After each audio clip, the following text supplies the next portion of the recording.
Yeah. Like, what were we doing? Like, Chip Kelly comes in, and Brock Bowers is out for most of the year, and then, because they went best player available the last 2 years. They're a good example of, well, maybe you shouldn't do that. Mm-hmm.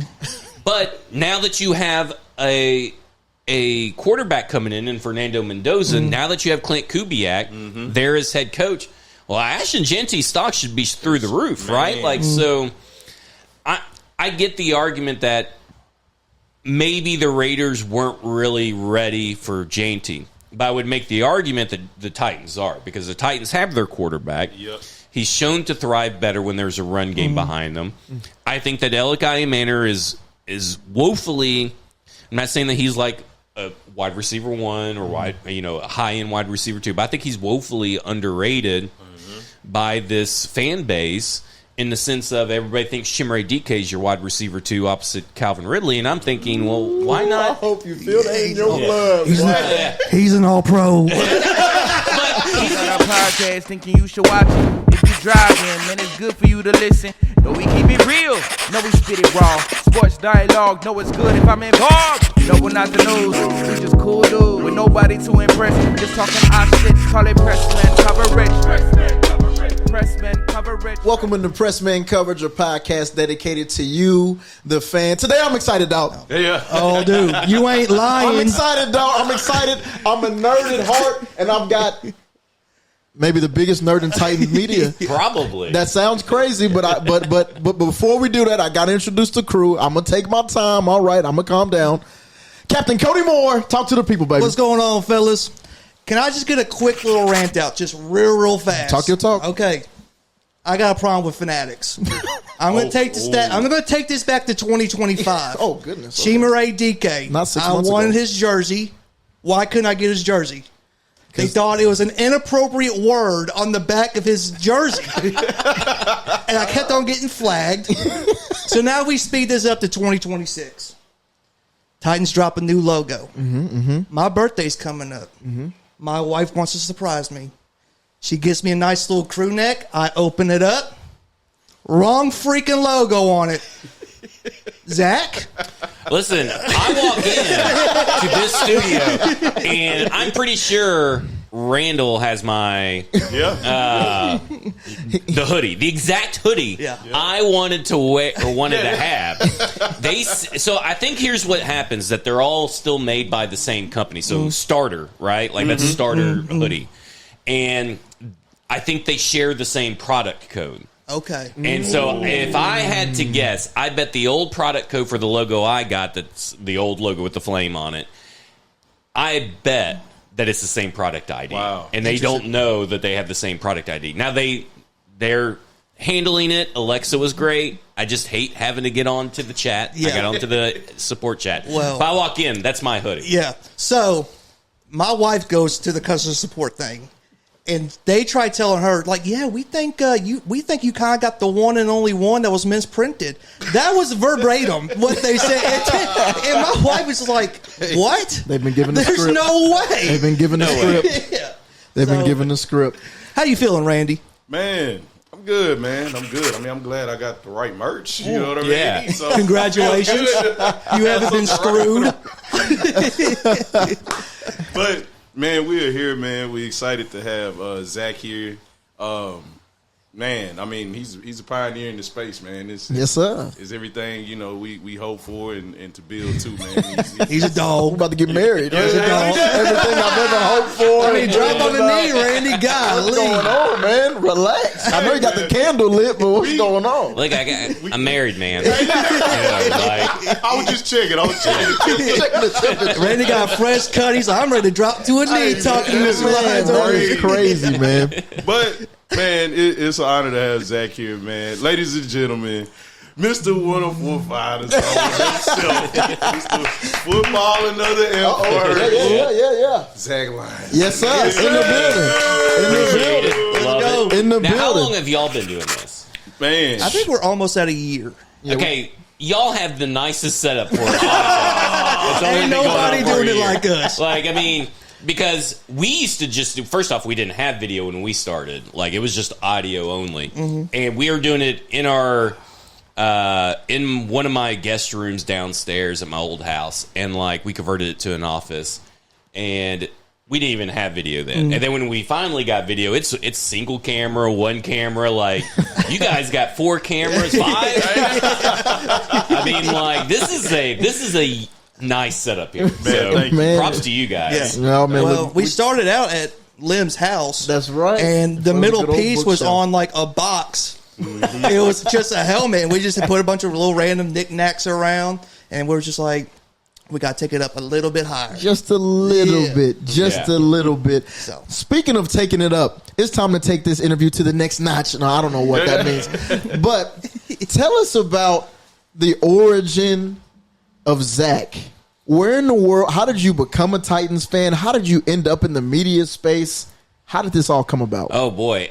So I moved up to Tennessee from Alabama my senior year of high school. I'm going to date myself here, all the way back in 2002. Okay. So as an Alabama fan, I had been from Alabama to when the Titans played at Memphis. I went to a Titans-Jaguars game out in Memphis, rained and everything. And so I never really had a team, like an NFL team. My dad was a Miami Dolphins fan. We didn't really get a lot of Miami Dolphins games in Alabama. College town, Roll Tide, all that kind of stuff. So, like, when I moved up here, all the friends in our friend group were Titans fans. Started getting into the NFL and played fantasy football, and then that gets you into. That's kind of like it was like a gateway drug because I just love fantasy football. Yeah. And so, flash forward, way on down. My parents, end up getting season tickets. Starting in what year was the year they went 13-3, lost to the Ravens in the playoffs? Oh, I was at that 2008 game. or 2007? I think that was 2008. I was at that game because it was cold and I was rainy. too. And so Algae crumpler. we got into really big into Titans then because we were going to every game. I hadn't missed a home game all the way to 2017, I think, was the first home game I had missed. Holy cow. And Wow. and because me and my wife, or then fiance, went down to scope out in Florida, it was it would have been 2019. Actually, was the first home game I'd missed from 2008 to 2019. A lot of bad football. And a lot of bad football. And they ended up having some good football eventually. But I was there for the Chris Johnson 2,000-yard game up in Seattle, and I was we were in the press box for that. We knew a few people from the Titans, so we flew with the team, and we were in the press box for that. You can't cheer in the press box. Okay. Really? So it's silent. and then you hear golf claps and stuff and I'm just sitting there The rich golf claps in the background. I'm just all pissed off. I can't cheer because this is a huge moment, right? And then so back around 2017, me and Mr. Lebowski, Michael Gillum, he and I started doing a podcast strictly for our fantasy football league, which is we have a charter for this fantasy football league, dedicated rules. We have trades. We do it it's pretty intense. Yeah. So we started doing a weekly, kind of like the league did, and a weekly update. Yeah. And people were like, let's do this for the Titans. And so we started doing it for the Titans, and we added Mike and his brother Keith.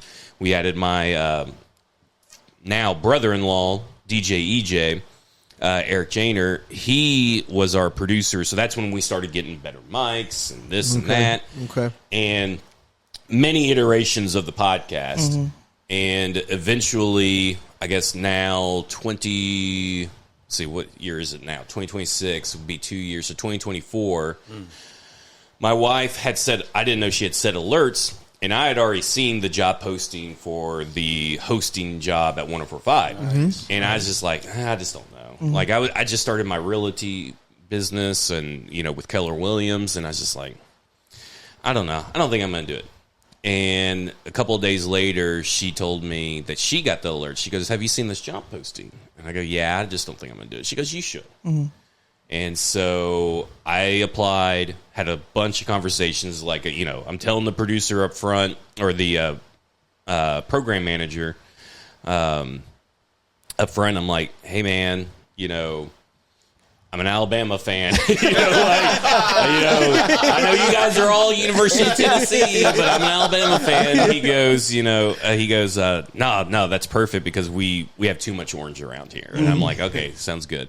And they're like, you're going to be doing it with Blaine. And I'm like, he doesn't know who the fuck I am. and so we're sitting there, I'm sitting there. They're obviously doing auditions, playing out on live TV. So they had a couple of different guys. And there's this one guy, super professional, does this, he does Olympic play-by-play calling for like ping pong, table tennis, or something. Like, this guy's like legit. That's stiff competition. I know that doesn't sound legit. That's pretty legit. Okay, that's legit. Up against it. And there's a guy that does the voiceover for he's the PA guy for the sounds. Okay. And there's the current producer Joe Hunk, who's now down in Alabama, the guy with the mohawk and stuff from back in the day, and it's me, and I'm like, oh man. This guy from the table tennis thing is going to get it. But he stood up the whole time, like during the show. Really? And let me tell you something. I don't know how you guys work your comments or anything like that, but that chat, they're ruthless. Man. Let me tell you something. You go into our chat at any given moment, they are ruthless. It's rough in there. And we done got some jokes in there. Yeah, that guy... and so I'm sitting there on my TV scoping out the competition. I'm seeing the chat, pop up on the TV on YouTube, and they're just they loved him the first episode. His second episode, they just tore into him, and you could tell he started getting visibly upset. So I get up there, and I'm talking to Blaine and everything. We're planning the show and all that kind of stuff, and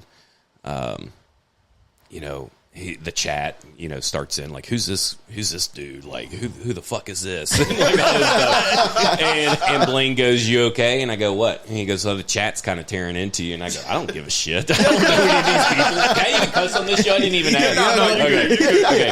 It's too late now. You're at the bleep. We're deep in, man. Let's go. And so, like, I just don't care. And I go, me and Blaine, we're different, but we're also kind of the same. And I think that's why it kind of works out. Like, I couldn't imagine doing the show with anybody else. And we have this respect for each other. And sometimes it may not, it comes across as like we may get a little angry at each other or something, or annoyed. Then, cameras are off or we're in commercial break. We're just sitting there shooting the shit, talking about the Tennessee Titans. I'm talking about it with a legend, right? Yeah, that's a legend. Like, it's a legit legend of the game. And I get to talk about X's and O's with them. And a lot of some of our best conversations are off the camera. Because there's some stuff that we can tell each other that we know it's not going to get out. Stuff that we hear and stuff that he hears and all that kind of stuff. But, like, I get to go into work every day, talk to a legit legend, and talk football, right? Like, we get right into it. We very rarely have, like, the chit-chat, at the top of the show or throughout the show, because we're only a 2-hour show. So, like, we wanted to be a little bit more distinct from everybody else, because we are the shorter show of everybody. Because, like, when you have 4 hours... Like Ramon and Will, you gotta fill some space. Wow. Like I did there when I filled in for Will, and it was me, Ramon, and Stoney, and then Cortland came in. Like, oh man, that was a godsend for Cortland to come in because, like, a 4-hour show's tough, and like me and Stoney were ready to go talk about the offensive line, right? Like we were just gonna spend the whole episode talking offensive line and probably put everybody to sleep in their cars. But like, that's what I get to do, and I think it's awesome. And hopefully, you guys experience like similar success and trajectory. I would just say this: stick with it. Would be my advice. Like, it's not going to. I don't know if you guys got sponsors or anything, but it's not going to reap the benefits right off the bat. But the way you guys set this up, like if I'm just looking at it, you guys obviously care about your product. And I think first and foremost, when we started doing it, our sound had to be clear. And of course, we had like an ace in our pocket with Eric Janer. And back then, if you go listen to all the other Titans podcasts that came out, their audio was shit. Yeah. It was And rough. so like do it right. If you're gonna do it right, Might as right? well. And like you guys are obviously doing it right. So my biggest advice would be stick with it. It's not gonna be easy. It's not gonna pay a lot of dividends in the immediate future, more than likely. But find yourself a couple of sponsors, do it right, and find your niche. Like our niche was, film talk, data talk. That's kind of what Cover 2 is like player experience, nerd experience. if your all's experiences, and right now I'm like so relaxed anyway. I got my mimosa. We treat our guests right. We I treat got our guests mimosa right. here. I mean, I get treated right. Like you guys are gonna buy me breakfast and all this stuff. And You almost got married when you yeah, first I mean, came. Yeah, man. he said he's gonna give me his hoodie. So I I heard that. But like, no, I mean, you guys do it right, and if your niche is just to have a conversation like this, that's the best way to do it. That's what people really want to know, and hopefully, hopefully this episode helps you guys more than it hurts you. Like, Yeah, I think a lot of when we first kind of started doing this, it was a lot about taking the group chat where the group chat was so intense sometimes, and it's just like we've got to put this on camera. Too many arguments. Yeah, And we were just like we've got to like start putting this stuff on camera and recording this stuff, and we think and bring the little barbershop element to it and make it look nice. yeah, Because I think the attention of the viewer will appreciate it. yeah. But yeah, man, we love doing it. Like it's a big passion of ours. We just love this team. Like, we really do.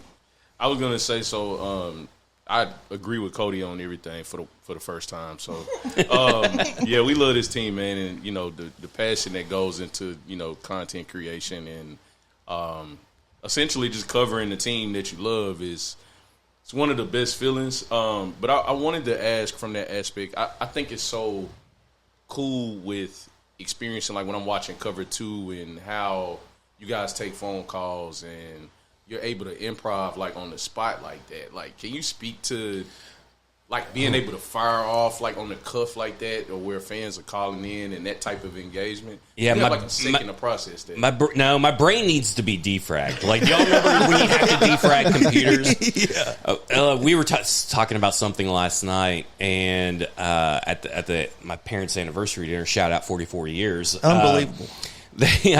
And I said something like, "Oh no, wait a minute, the Titans played so and so on that day, so that would have been back in blah blah blah." Like every memory I have from like 25, if I'm trying to place a year, I have to place who the Tennessee Titans played that week. Yeah. And it annoys my wife so much because I can remember that stuff, but I can't remember like to take out the trash or do this or do that. Like I can remember that. So my brain, listen, I'm not ashamed to say it. I see a therapist, and my therapist says you need to defrag your brain because it's always on and it's always working. And like so, I don't know if it's necessarily improv because most people do call in and ask questions tied to the current topic or whatever we're talking about.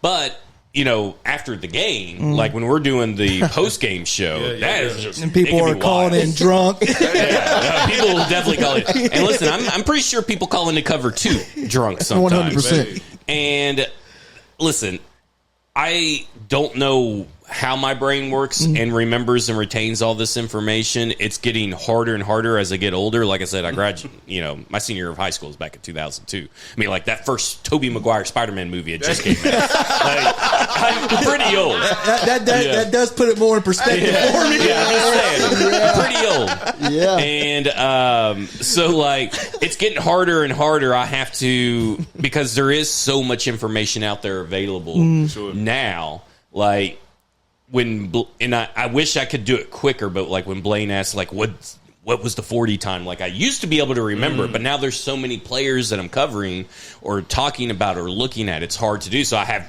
like 1,000 spreadsheets. Like my Google Drive is constantly at max capacity. Man, fire. That's crazy, man. Like you came in here this morning early, and you had already had an hour ago a tweet of the updated contracts. Yep.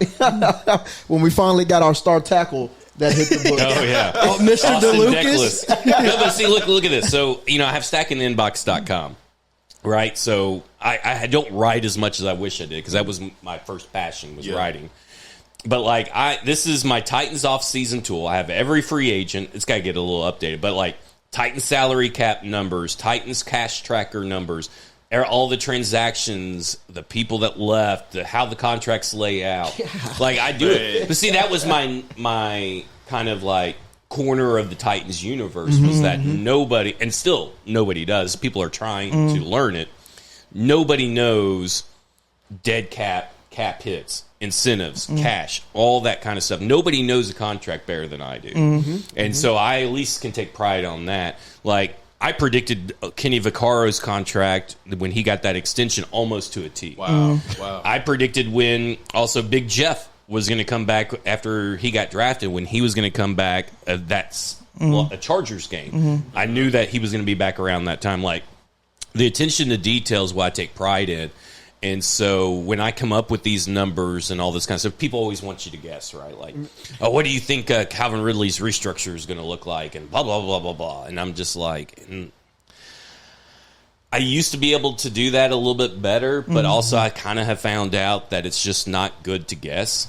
And then there's a lot of people, I think, in this particular Titan space, because I can't speak to every fan base, that want to learn. So... that was always our thing with football and other F words, is that football and other F words proved people want to learn about their team. And they want to learn more about the NFL. They want to be smarter. And that was a big contention when I got the job. I was kind of told by a few people that used to be in the radio business, well, your shtick won't work. You're not going to you won't get along with Blaine. And so I've had to learn how to kind of maybe talk about contracts a little bit differently. Not everybody loves my numbers. There's a lot of old people in Tennessee. They don't love my numbers. I get it.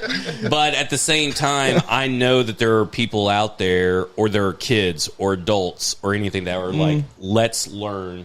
I want to know more. And so when people tell me you can't do something or that's not going to work, well, I proved them wrong. Yeah. It works, and it works very well. I will say that. We're not allowed to talk about ratings, but I will say it works very well. And never been, I just nerd out about this stuff. To be honest, I came from a business background, but I've always been kind of a nerd. Obviously, I used to have glasses, got LASIK, and now I don't have them. Congrats on the new eyes. That was recent, wasn't it? Yeah, it was recent. I think that new eyes for somebody that has glasses is like women getting breast implants. Yeah. So you're saying it looks better? It's like I like it. So new eyes is equivalent to having 40. 40D, son. Of course, I will say this. It didn't help my case any, because when I got the job, people on Facebook said, "Who's this motherfucker?" And so this doesn't really help the case that I'm not Asian. People do not understand that I am not Asian. We even got into this discussion last night because one of my mom's best friends was there, and she was like, "You have to have Asian with you in your blood somewhere." And I'm like, "No, we looked it up. Bulgarian. We have that's mainly what I am. Irish, Scottish, a lot of European." And then a little bit of Jewish, and I have 0.5% African American. Yes, sir. Hey, I knew it. We knew we fit in here. I knew it. It's just kind of wild. No Asian. You're officially outweighed in this room. Yeah. All we needed was a 0.5. Hey, listen, I went to the University of Memphis, and I'm not gonna say, I don't. I'm just saying. Did you get the pass? I'm just saying, there's been some women in my life. It's kind of weird. I'm on opposite ends of the spectrum. My wife is a redhead, but I go both ends of the spectrum in terms of skin color. Talk that talk, and I knew it, man. I knew it. The first time I really seen you in person was a Titans training camp. I saw him bust a little sag. I said, "Hold on now." All right, man. Let's talk football, man, because we've got the ultimate nerd in here. I don't know why I keep calling it that, but I'm a nerd myself. Go ahead. I wanted to ask something real quick before we get into. And I have all the time today, so I don't know how long you guys usually go. It's our first 6-hour episode. Lock in. We're going to talk wrestling, too. I wanted to ask before we dive into football talk, right? Can you give us one of your favorite Titans moments? What's the core memory? It's a lot of games. Oh, man. The problem is I've been drunk a lot of those games. We'd always build these towers of Michelob Ultra. We went to a Buffalo game up in Buffalo, and like we had these cups, and they just like it went all the way up to the top, kind of like what you see at the baseball games and stuff. I think I got two of them. Okay, and they're definitely on again opposite ends of the spectrum. The Baltimore Ravens game where Marcus got sacked like 9 times in a rain was one of the most boring, worst games I've ever been to in person. Saddest game and everything. But one of the best games was definitely the Derrick Henry run in that Jacksonville Jaguars game. Like that, I mean, 99 yards. Yeah. And I will say the Marcus, I just burped in the microphone. Marcus got the to Corey Davis in the end zone. There was a video that went out. He's got Corey. So there was a video that went viral. That was from our suite that we were in on that game, and that was one of my friends screaming that, and then that was a pretty cool moment. Yeah. I think my first core memory as a Titans fan, I think it's the 2008 13-3 run when Algie Crumpler got fumbled like on the 5-yard line. And I'm up in the 300s with my mom, freezing cold, thinking we're going to have a chance. And then he fumbles the game away. There was a Drew Bennett, Derek Mason, like one of my earliest memories. Drew Bennett, Derek Mason, Steve McNair against Buffalo was a great game. Yeah. Man. Yeah. See, I think what was it, a Monday night game against Buffalo 4 or 5 years ago? Yeah. When he COVID got game. that right there, man, that's probably my favorite moment. Yeah, that was like the most perfect game, too, because Henry had like 203 touchdowns. It was Monday night. It was unbelievable. And also, I remember Kyler Murray coming God. off onto the sideline saying, "That's what the I do." That game, man. He literally stood on the bench, and mind you, this is a game when Chandler had like 9 sacks. So he comes over. We're 2 rows up on the visitor side, so we're sitting next to all the wives and stuff, and he's just strutting his stuff. It was the worst day of my life, man. I'm getting cooked by the sun. Taylor Lewan got red jerseys. Everybody, welcome back into the game. Taylor Lewan. Boo! Everybody starts booing him. Yeah, that was definitely rough. I think mine is probably that 99-yard drive from Vince Young against the Oh, Cardinals. yeah. That's a good one. Yeah. I was there for that game, too. Yeah, that was, That's that the was last one we've had. I was there. I was there for the shoulder pads. Really? Yeah, I wasn't too far away from him throwing those shoulder pads. That Buy a souvenir. yeah. That's been fire. Okay, we've got a lot of transactions that have happened over the last 30 days. Yeah. I personally am a little scared about some that we haven't seen. Oh, man. You and Stoney are firmly entrenched into the Jackson Slater camp. But if he's starting at center week 1, how does Zach feel about our O-line? Let's assume that Zeitler comes back. How do you feel about our O-line with him at center? So I don't know if y'all caught. We didn't do football and other efforts on Thursday, but last Thursday we talked about this. We kind of we started off. We had a few beers in us. We kind of started off that we don't care personally about the jersey reveal and all that kind of correct, stuff. Like, yeah. But I understand people do. Like, I mean, I'm not trying to dog on them. And then we get into this discussion about the center and interior offensive line and our concerns. He got because my DMs are closed. He got so much hate from people, and he got voice messages from people on Twitter.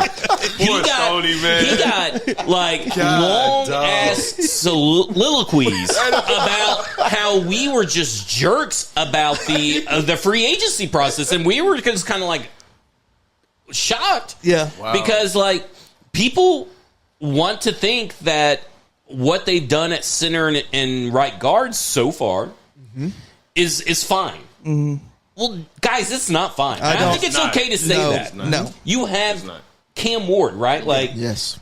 You're, and I've heard this from Mike Bergonzi's mouth, but he was on the McShay report and during the combine, and he said protection then playmakers.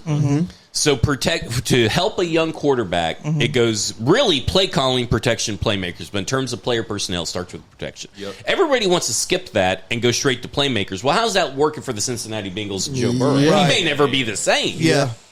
Like, that's one thing that me and Blaine share is that, like, Joe Burrow's one of our favorite quarterbacks to watch play, but you can tell it's starting to kind of all weigh on him, all these hits he's taking. Yeah. And so you're going to tell me that Austin Sloatman, by the way, who that's not how you pronounce that last name. It's Slotman. Is it Slotman? I don't care. Okay. I mean, but that's what he says. He says it's Sloatman, but it's definitely spelled Slotman. People are changing their names now. You say them recently. And then Cordell Volson, who didn't even play for a full season because of injuries and was pretty terrible. That's who you're going to protect Cam Ward with, and that's what Mike Bergonzi said. Yeah. Protection is key. Yeah. And that's what we're going to roll in with. And I'm not saying that that's what they're going to roll in. I know that they can still go get Kevin Zeitler. Right.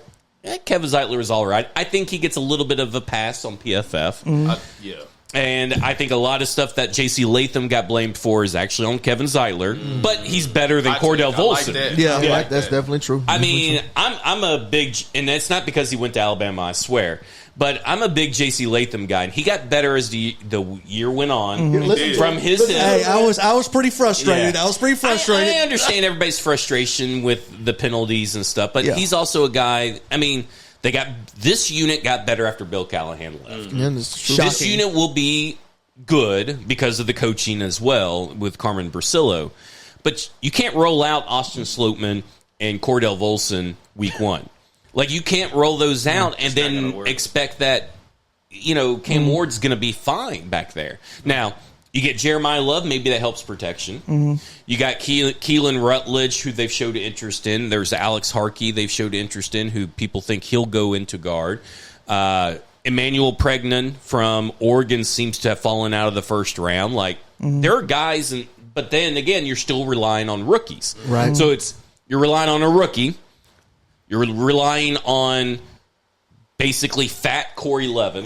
Like, Corey Levin's more athletic than Austin Sloatman. I didn't understand that. Why? I feel like that's just like an even deal. But the report that Corey Levin already had with the offensive line, what makes that change?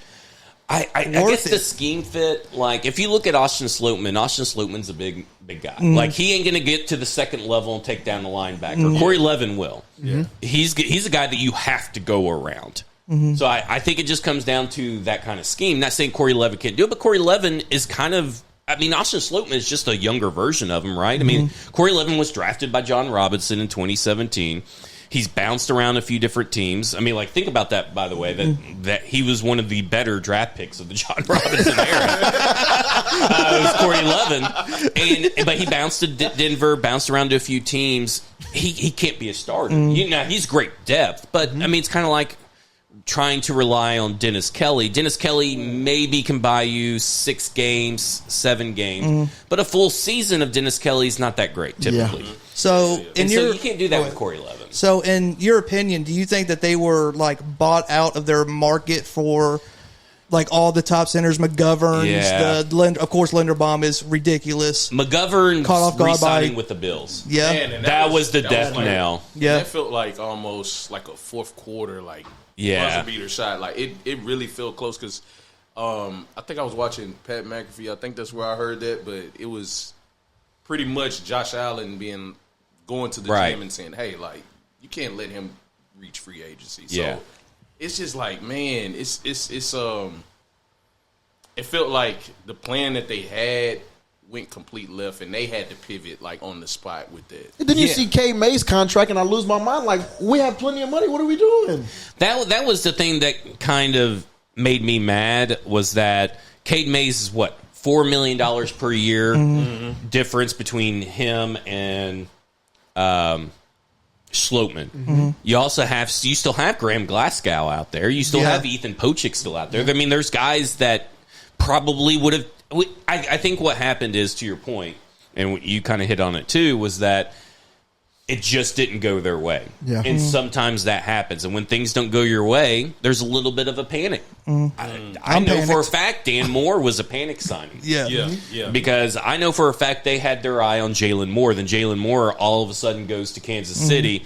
And then you hear about 30 minutes later they pivoted to Dan Moore and paid him that big giant contract. And if you look at Rasheed Walker, who just signed with, where did he sign? The Panthers? Yes. From Green Bay, there's a lot of smoke around that saying he's going to have to take a prove-it deal because nobody wants to do a Dan Moore kind of ruined the market last year. So the Titans kind of ruined the market last year because they got scared. Now, they obviously didn't get scared in the center market and lose out on McGovern. Then you go overpay Tyler Linderbaum. The Raiders beat him to it.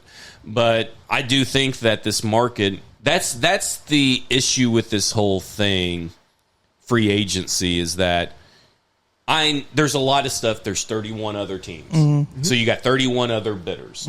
So sometimes stuff doesn't go your way. And this is one of them. And I think it's okay to say that, hey, if you don't improve center and right guard from what you had last year, and maybe you got worse at those positions, I think that's an indictment of Mike Bergonzi. Now, I don't think that Mike Bergonzi needs to be fired because of it, unless Cam Ward gets hit like 50 times and he's injured. But I think it's something that needs to be on our radar that they went really aggressive for John Franklin Myers, which is fine. I like it. They didn't. I thought they gave Wan'Dale Robinson about a contract about what I thought. Kind of a Christian Kirk-esque contract. Yeah. You went really aggressive for Cordell Flott and Alontae Taylor. Like, you went aggressive on defense, and you kind of left your offense hanging. So that's why I think this draft is going to be very offensive-driven, and I think people need to start coming around to the fact that just because they have a defensive head coach doesn't mean that a defensive player is going to be drafted in every round. So with how the offensive line currently is like set up with the center and the guard situation, are you concerned about taking a Jeremiah Love at number 4 and we get an Ashton Jeanty type of situation where we're not going to get the bang for our buck because the offensive line cannot hold up and give him holes? Well, I will say this.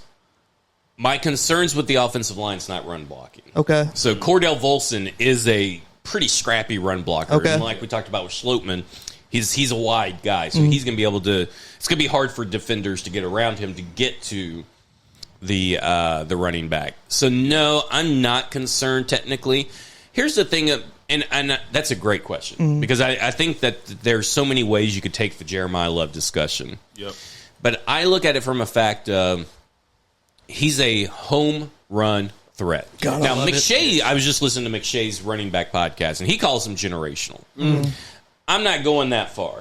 Okay, so like I had a hard time putting the generational label on Bijan Robinson. Okay. So like I'm not very loose with that word. So I look at Jeremiah Love, but he is a home run threat. His explosiveness rate is the best. Explosive run rate is the best in the class, and it's right up there with Bijan Robinson and Saquon Barkley and those guys. Like for me, you give that guy 20 touches a game. He's a home run threat. Yeah, he's liable to break one of those right. off. Like he really has that playmaker ability, and I like that what he can do in the backfield of. My bad. Let's take a small detour. I was curious. I think I was talking to you about this, Lim, and if we did go the Jeremiah Love route with his capabilities and what he can do with catching the ball and running routes and all of those. Do you think Cam Ward could adjust with the checkdowns? You know, he struggled a little bit last year with holding the ball and trying to make something out of nothing. But with a playmaker like that and with potential offensive line troubles, do you think he'll lean more into – if we did go that route of taking Jeremiah Love, but he just has that type of ability? Yeah, I think it's a learning curve, but I think there's also a trust factor that would have to be built. Because, I mean, we kind of saw it with Damian Martinez, right? Like with Miami. We know Cam Ward's capable of taking the checkdowns or what's in front of him.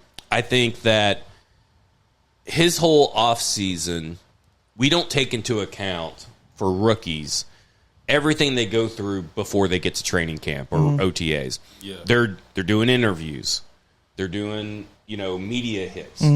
They're having to train for the combine. They're having to go to bowl games, and they're having to, all-star games. Everything is accelerated for them. So when you get here, you probably it takes a while for you to break the bad habits. I think as we saw the year went on, when the run game got better, Cam Ward got better. Yes. I think we can all agree with that. Yes. Now, a lot of that was because of the Brian Callahan, who, nice guy, in over his head. You're going out against Denver, you're going out against the LA Rams and the Houston Texans, and you're passing to set up the run. You're putting this guy out there, and it took forever for them to actually, even when Mike McCoy took over, to transition to, oh, wait, Tony Pollard is actually not as bad as what everybody thinks he is. You bastard. I was waiting on my moment to shine, goddammit. And I'm here. I've been trying to tell these fools, man, that it's the Tony Pollard slow start isn't all about Tony Pollard. It isn't. It's about the dedication to the run game. It is about the attempts. He wasn't getting the attempts. I feel it in my blood. And listen, he was breaking off 10-yard runs and everything, but they didn't want to do it. And then because listen, here's the thing. They barely saw man coverage last year from the offense's perspective. So everybody said, we are going to give you light boxes, and we are going to, since you love throwing the ball for whatever reason with a rookie quarterback and 2 4th-round draft picks. There you go.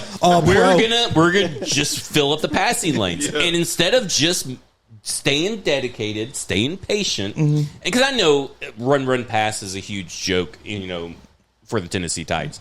But look at the teams that won last year. A lot of them were top 10 pass attempts or run attempts. So the running game's coming back. Yeah, people got to embrace this running game a little bit more, and that's where I go to Jeremiah Love. Is that I think the difference with him and Ashton Jeanty, to answer your question, I know I never got around to answering it, and we'll get back to all that stuff. You're doing really good at keeping track of because we go all over the place. I'm used to it. So to go back to your original question, Ashton Jeanty, what if he explodes this year because they got a better quarterback? Does that make that makes that pick look a little bit better? He still got 900 something yards on a real shitty team. Yeah. It was tough for him. And Chip Kelly. What was Pete Carroll doing? Right. That whole experiment that's his for that year. Pac-12 buddy. Yeah. What were we doing? Chip Kelly comes in, and Brock Bowers is out for most of the year, and then because they went best player available the last 2 years. They're a good example of maybe you shouldn't do that. But now that you have a quarterback coming in Fernando Mendoza, now that you have Clint Kubiak there as head coach. Well, Ashton Jeanty's stock should be through the roof, right? So I get the argument that maybe the Raiders weren't really ready for Jeanty. But I would make the argument that the Titans are, because the Titans have their quarterback. Yep. He's shown to thrive better when there's a run game behind them.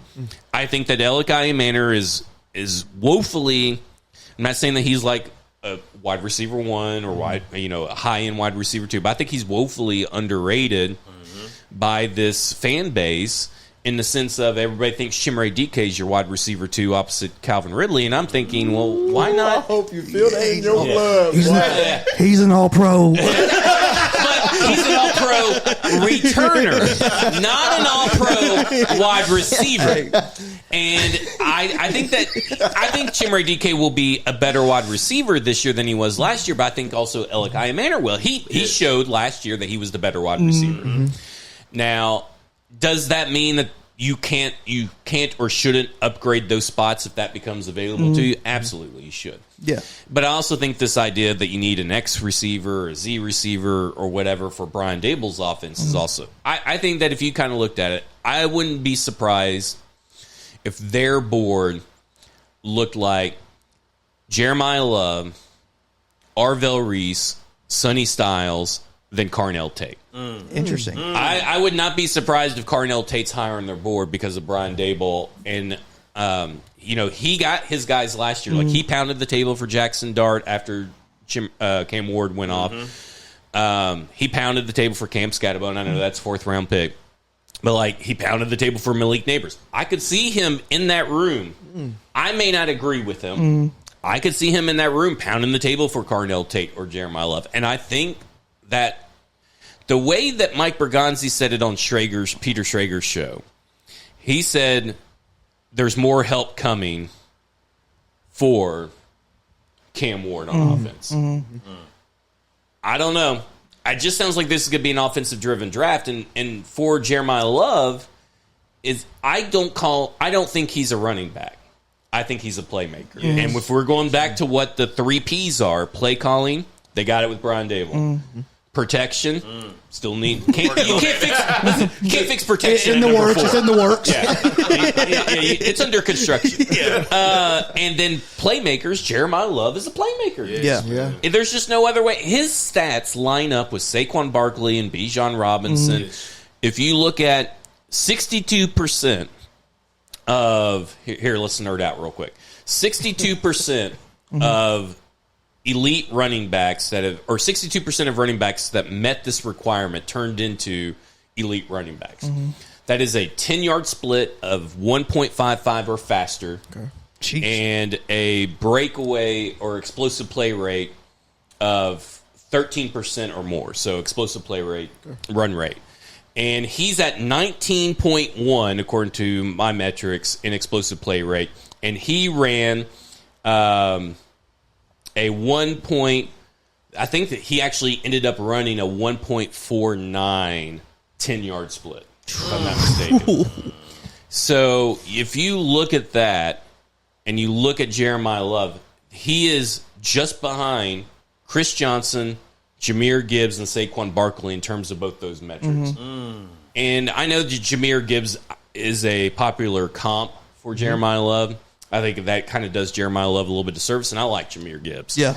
Because I thought he was right up there with Bijan Robinson in that draft. And I know Rand Carthon tried to trade up for Bijan Robinson, by the way. Really? Yeah. Hey. They apparently from what I've heard. Hold on now. Here's a little bit inside baseball. From what I've heard, Rand Carthon wanted to wheel and deal throughout that, and they basically had to, in that first draft, and had to tie him to a chair away from the phone. Got too much dip on your chip. Yeah, because Vrabel was like, no, we're not moving it. He wanted to trade up. He wanted to trade up for Jahmyr Gibbs, too. Like, he wanted to move up and down that board, and they wouldn't let him. So, I mean, we could be looking at a totally different Rand Carthon in a different light if he had gone and got traded up for Bijan Robinson instead of traded up for Will Levis. Oh, man. So I'm just saying, like... Yeah.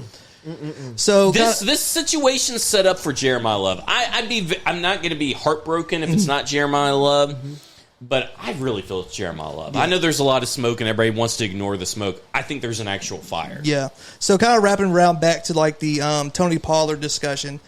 I kind of attribute to like the question that PK asked Daboll about identity and how do you identify identity, and it kind of turned to like, well, what are you going to do on third down type of deal. Right.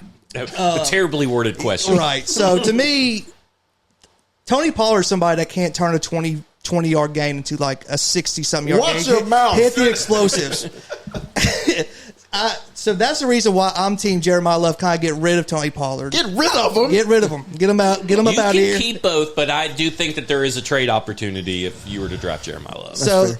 what I want out of my running backs is that explosiveness. I think that's when the Titans have been most successful with the Chris Johnsons and Derrick Henrys and stuff like that. It's not the Tony Pollards that runs behind his pads, gets 20 to turn into 25. Yeah. Every once in a while. Hey, listen, you need those 25 yards. Listen, this team needed him way more than they used him last year. So, me personally, I would probably get rid of Tony Pollard if you're going to go the Jeremiah Love, because I want Jeremiah Love to get 300 carries. I want Jeremiah Love to be top 3 in targets. Oh, Lord. Give him the ball as much as possible. So, like, what is your thought on if you draft Jeremiah Love, is Tony Pollard staying? What do you do with Tajay Spears as well? Because, I mean... I do wonder if Tajay Spears is not the more expendable back out of the 3. They did draft Khalil Mullins last year as well. So, I mean, maybe you trade both Tajay Spears and Tony Pollard. I think Tajay Spears and Tony Pollard could both be technically expendable. So, I mean, I do think that, and listen, you don't have to, right? Like, you know, Jeremiah Love's only had 3 games where he's had 20-plus carries in his entire career. Wow. Now, I mean, he only has 3 games like that because he's not a volume runner. Yeah. He's a big breakaway hit. So, I mean, maybe he's better in a rotation. And, again, that maybe sounds like that's an argument against Jeremiah Love. But Jeremiah Love was the best running back last year. Jadarian Prince, or is it Price? Price. Is probably the number 2 guy. Right? So, like, you get up ahead in these games, well, you just give maybe a little bit better work. You split the workload. You don't have a lot of tread on the tires. I see a world where if you look at the Giants last year, they had Cam Scatterbo, they had Devin Singletary, and then they had Tyrone Tracy. They've been able to work with kind of a 3-headed monster, so to speak. I do think that this does provide you the opportunity to get future draft capital with one of those trades. I don't find it to be a necessity. Like, I know that a lot of people are going to be like, Jeremiah Love, if he is drafted, everybody's then going to turn to, why is Tony Pollard still on this team? Because I mean, he gets so much unnecessary hate. And let me say something. Yes, you talk about the chat. You got a couple people in here that probably the cult leaders of that are unnecessary themselves. I just want to say something, and I know I went to University of Memphis, and he's a Memphis Tiger and stuff.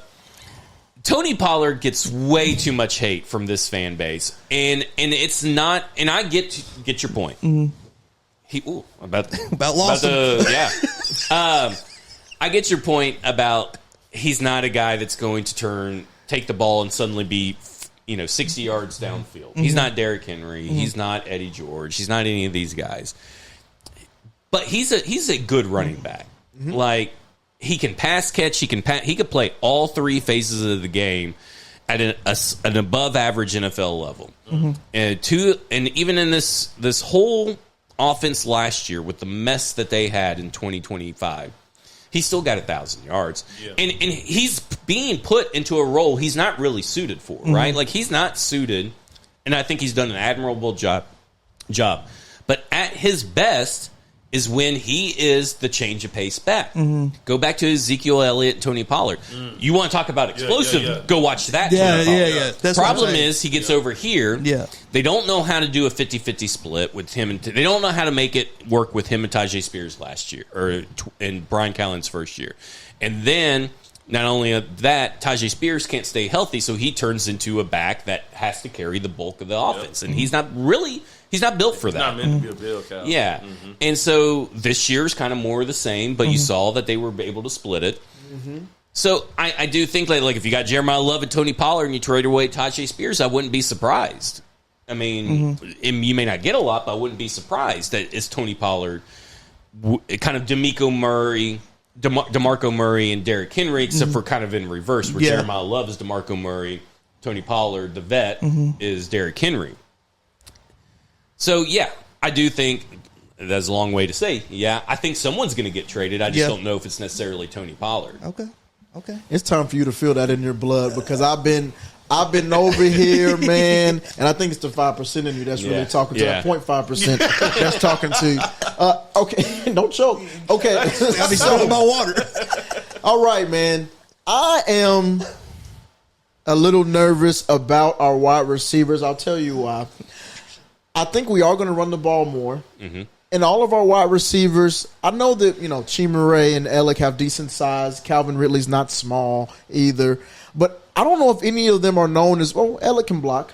But if we have to run the ball to the outside and we're running it towards Wan'Dale Robinson, who's getting pancaked by a slot corner who's half his size, do you have any fears that O-line being weak on the interior plus not being able to really run on the outside as much, is our run game really going to be potent next year?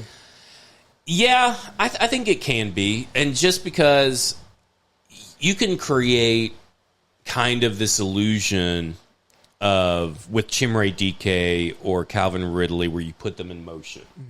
And when you got them in motion, it kind of lets you saw the Titans actually for once do an uptick in motion last year. But when you put these guys in motion, that lets you know what your checks need to be, what your calls need to be, what your reads need to be. And that affects the run game. Like it kind of signals, okay, who's in the box, who's not in the box, this and that. So I do think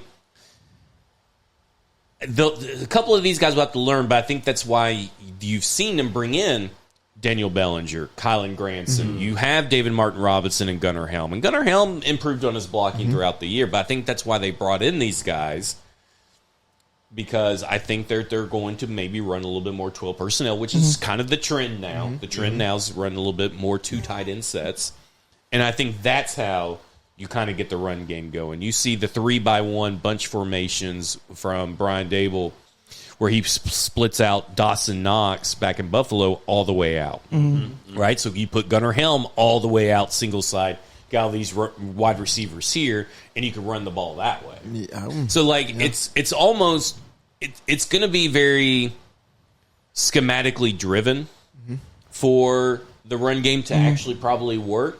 And I think that's fine. I mean, they kept Luke Stalker for a reason. Luke Stalker was once Bill Callahan left, Luke Stalker was the de facto run game coordinator. He never had the official title, and they tried to say, we don't have a run game coordinator. But I know for a fact it was Luke Stalker. And so I don't know how that works in the new era, but I think Luke Stalker is your next Art Smith. I think they've obviously kept him to learn under Brian Daboll. And if I had to guess the succession plan, it's likely going to be, in my mind, Luke Stalker. Hopefully that's in 2 years, right? Like, you don't want it to be next year, but you may not be able to control that. I look at the run game, and Elikai Manor, I've seen it on tape in from Stanford.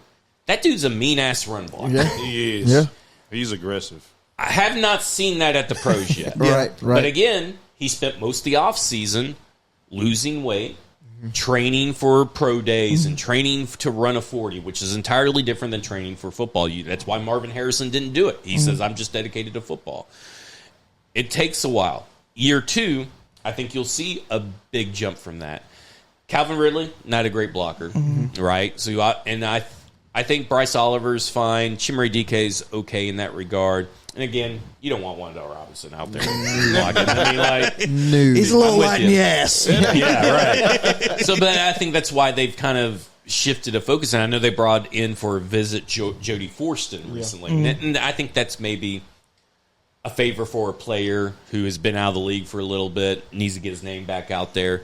But I do think that they're looking at a team that is probably going to see a lot of spread, and I think that helps you with the run game because that's less people in the blocks in the box if you spread it out.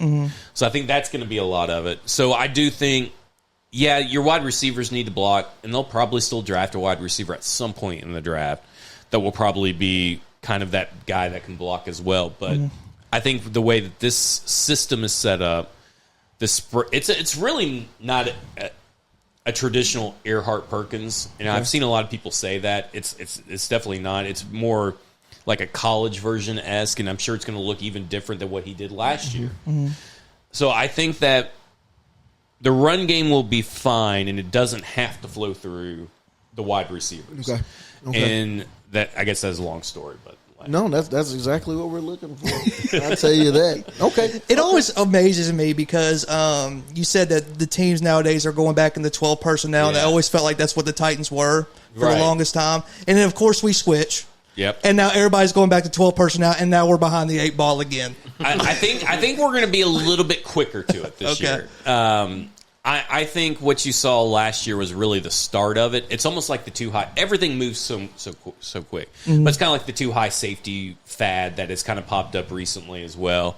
Like, at this point now, defenders have gotten smaller.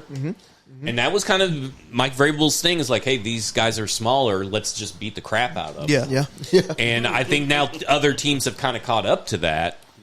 And now it's kind of in vogue to have that. And I think what happened with the Brian Callahan Tennessee Titans is that he thought that he would be a good play caller and a good head coach by proxy. because of his experience being around Peyton Manning. Well, I've seen Peyton Manning do this. I've seen Joe Burrow do this. Like, Joe Burrow would have always been Joe Burrow without Brian Callahan, without Zach Taylor. Yeah. So, like, he's taking credit for Matt Stafford, Derek Carr, Peyton Manning, Joe Burrow. Like, those guys would have all. First off, 3 of those guys were already those guys before he even got there. Right. So I think he tried to do. He said, "Well, I seen it work for these guys, so it will definitely work for Will Levis. It will definitely work for Cam Ward." And you saw that Will Levis did not have the what's in between the ears, which you saw in Kentucky. So it shouldn't be a surprise to anybody. And when Cam Ward, it was just a fish out of water experience. Like he's trying to run what looked like to me an offense, that was built for Peyton Manning. And Cam Ward is nothing like Peyton Manning. Cam Ward is nothing like any quarterback he worked with. Yeah. And he tried to make Cam Ward fit that system. And I go back to Brian Daboll. That first year with Josh Allen was a struggle. And you know what he came to the realization of? He said to himself after that first season of Josh Allen, he goes, I tried to incorporate a bunch of stuff from Wyoming. But he sucked at Wyoming? He sucked at Wyoming. Why? And he goes, why am I doing that? He's like, why am I doing that? Why am I incorporating all this stuff from Wyoming? And they said that they were going to incorporate a lot of stuff from Miami. I barely saw it. So I mean, it's kind of the opposite, but I mean, what he did well, they weren't ready for that. And they didn't really lean into it until you got to Mike McCoy and you started seeing him get a little bit more comfortable taking the deep shots and guys were getting open. And some of that's just growing pains, right? It takes a while. I think with Brian Daboll, he already had a plan for Cam Ward last year. Hopefully we don't play anybody that was in the room when he came up with that plan. But, he obviously had a plan, right? Yeah. I don't feel like there was a real plan from Brian Callahan other than, well, I want to run the same offense I ran last year because, I mean, he even said, there's nothing wrong with my play calling. Yeah. Well, I mean, I guess he's watching a totally different game. It's very than we are. interesting. Yeah. So, in your opinion, how do you get the best out of Cam Ward? Is it, Josh Allen seems like at his best when he's kind of free flowing. He's just playing football. Is that kind of how you see where Cam Ward could be and Daboll can integrate that? Yeah, I would say 2019, 2020, Josh Allen is what you need to be looking for. And Brian Daboll, they didn't want him to run as much as he did. And obviously Cam Ward's not a runner anyway. But you could start seeing the gears go in motion with Josh Allen that, man, like if I can just my big play ability, my freelancing is a secret weapon. It's not secret, but you guys get what I'm trying to say. Like, I need to master, and I will say this. Brian Callahan was right on this. Quarterback play is 80% boring. And I think that I call it mastering the mundane. And I think Cam Ward needs to master the mundane. I think that's what he's working on this offseason. So if him and Brian Daboll can and get on the same page quicker than what Josh Allen and him did, and I think with the experience that Brian Daboll has had since his first year with Josh Allen will help with that. I think that's what takes his game to the next level is all the boring shit. Like all the checkdowns that you were talking about, all checking down to the running back, checking down the screens, not holding on to the ball too long, not freaking out that there's an offensive line issue in front of them. Like, don't go big play hunting every game. I mean, I will say this, and probably to his detriment, they had him reading his reads from deep to shallow. So you're asking a rookie who isn't used to the speed of the NFL game to go through his progressions from deep to shallow when really he should be going shallow to deep, left to right, depending. He wasn't, for all the crap Matt Nagy got during his hiring cycle. What he did with Mitchell Trubisky was, if you're in man coverage, here's your read. If you're in zone coverage, here's your read. If they have 8 guys in the box, here's your read. One play would have 3 different read styles. That was not so with the Tennessee Titans. They were reading from deep to shallow. And to me, that's exactly the opposite you want your big play hunter to do, because you want him learning how to play the short game, because that's where you win, that short to intermediate game. And he's very good in the middle of the field intermediate throws. Yes. But we saw lots of glimpses of that. And we saw it on his college tape. So I think they kind of failed him last year with the play calling and how they had him read the field. And because they got, I think they thought they had Matt Stafford, right? Like they thought they had Peyton Manning, who can do that, who could do that quickly. And he can't do that quickly. Now, he got quicker as the year went on, but I think they also adjusted how he reads the field. Yeah. I wanted to ask, something that stuck out to me is where you were saying, like, experience, right? And when we see, like, the moves that they made in free agency, whether if that's from the trade for Jermaine Johnson, John Franklin Myers, all of these guys, it started to become like a domino effect of seeing, it's connection here, and seeing them try to, I guess, repave like the foundation of the team, right? When we speak on like those boring things for Cam Ward, do you think with the strategic picks that they are building around Cam, does that essentially help speed up that clock? Do you feel like that points back to that? Like it helps him in that manner of being able to adjust quicker. Yeah. Like, let's get these guys that understand what we're trying to teach here so we can speed his clock up. Because it stuck out to me of Robert Saleh being like, okay, we're going to take him and we got to reset his clock. We got to go back to rookie year and build from there.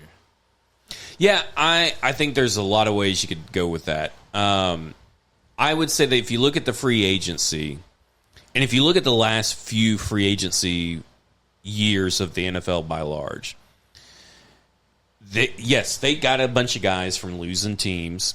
I mean, it's obviously John Franklin Myers for Denver, but I mean, like the Jets weren't that good. Yeah, the Giants weren't that good. I get it, understand it. Couple San Francisco guys that never lived up to the hype either, like Solomon Thomas. But what you know who those guys are, right? So in free agency, you may not have, like when you signed Calvin Ridley, right? Yeah. Like, Nick Holtz was with 1 year with him, right? When you initially signed him, but they didn't really know Calvin Ridley, right? Like, they don't know how he affects the locker room, this and that. I mean, like Chad Brinker, Rand Carthon, all those guys, they didn't know L'Jarius Sneed. Right? Like, none of those guys had a connection to L'Jarius Sneed, so you bring this guy over, and you don't know what you're getting. Now, obviously, that's a trade, not free agency, but in free agency, you don't know what you're getting sometimes. This, you know what you're getting. And when it comes to the defense, this is going to be a drastically different defense than any of the Titans players that are still on the roster from last year are being asked to play. And so to have that influx of talent, not only do you know the guys you're getting for building the foundation and the vision of what you want your team to be in the locker room, leadership-wise, but you're getting guys that know the system, to your point. And so it's going, for the defense, it's going to be a lot quicker, right? For the offense, you got Wan'Dale Robinson. Yep. Connection with Daboll. Yeah. I mean, you got Austin Slopeman. I think Cordell Volson's the only guy that they didn't have connection to. Bellinger. Right? Like, you get a few of these guys in there.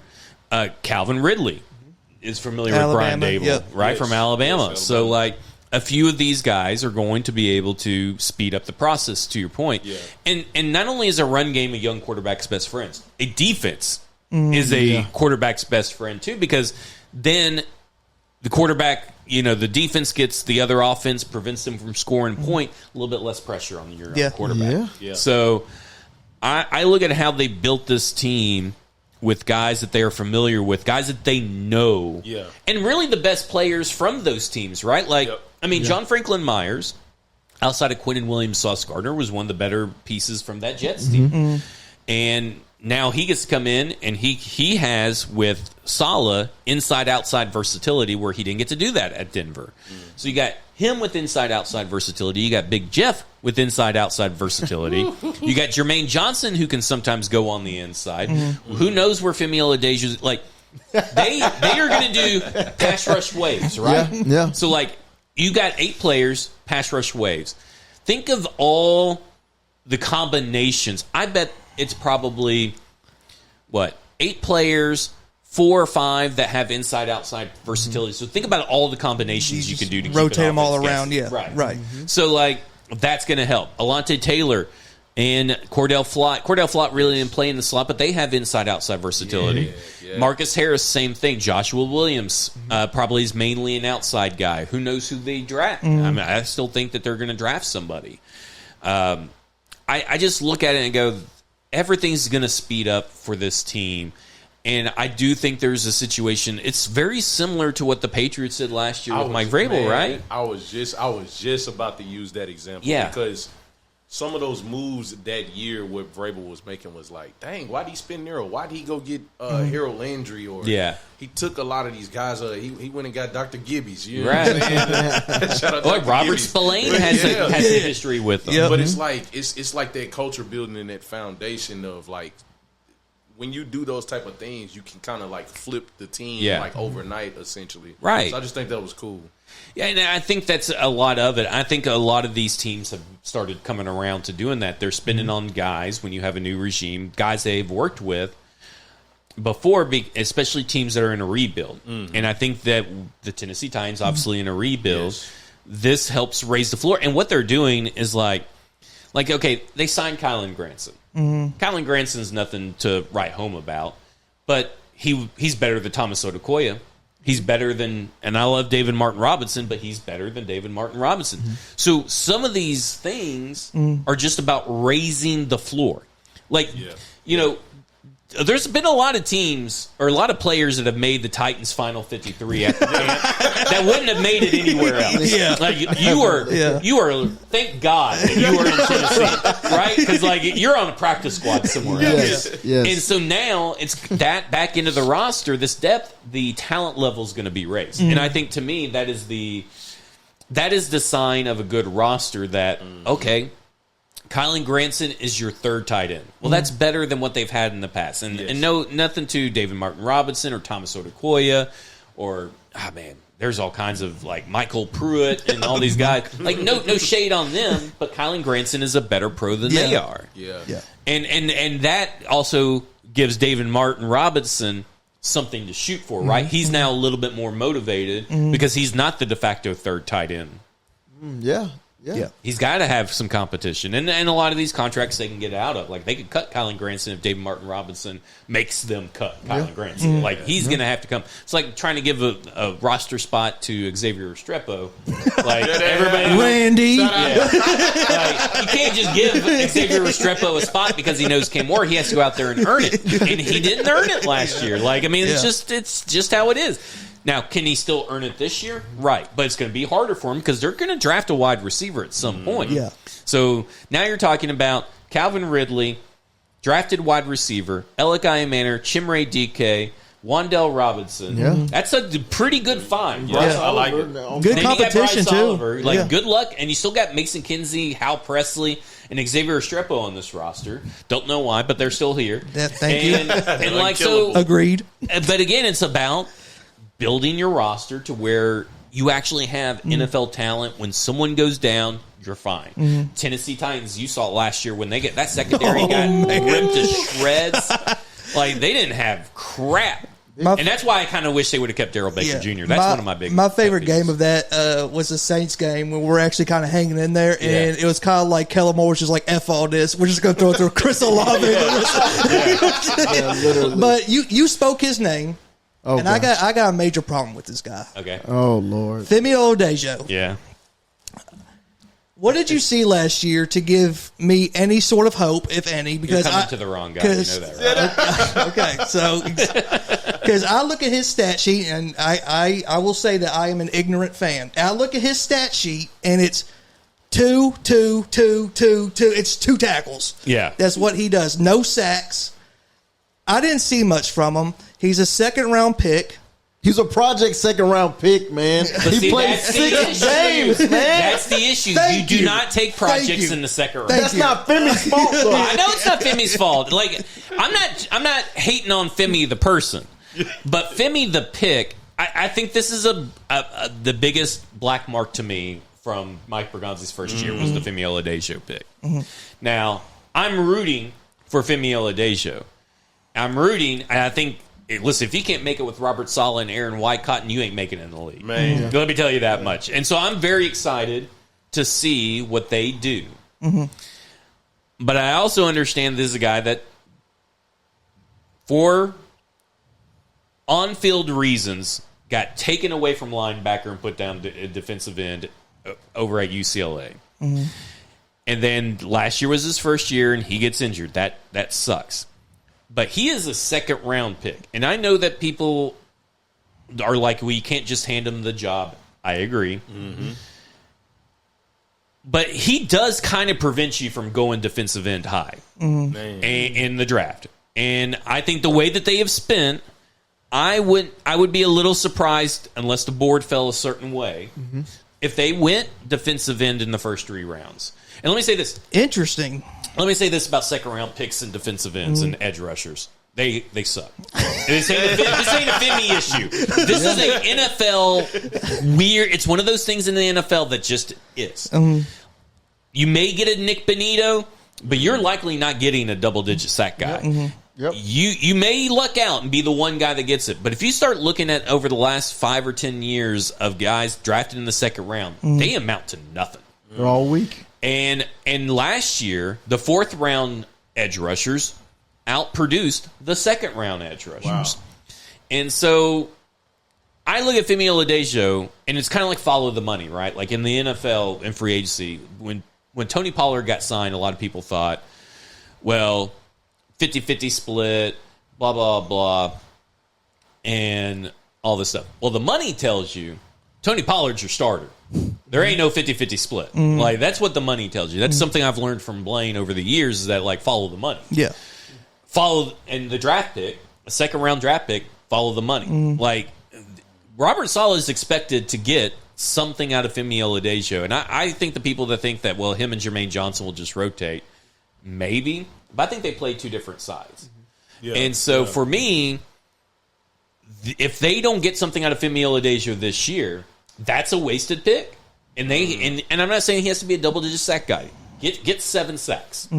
Start making plays in the backfield. Learn how to play the position, which he's still having to do. And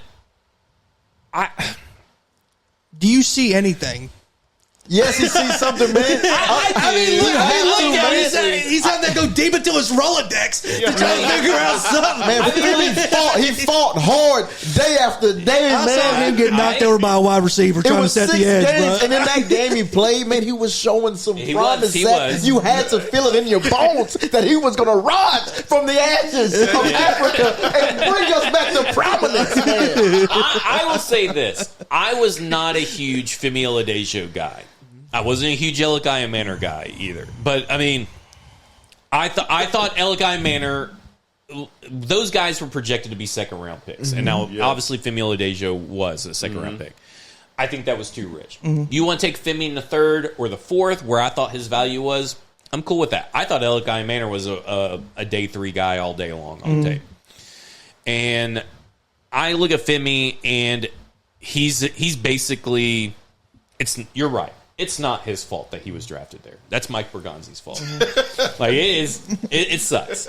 Because you don't take, in the 2nd round, my philosophy is, 1st round, you take playmakers, 2nd round, and guys that are like instant impact guys. 2nd round guys need to be just as polished as your 1st round. And they trade back. Listen, they picked up Kevin Winston.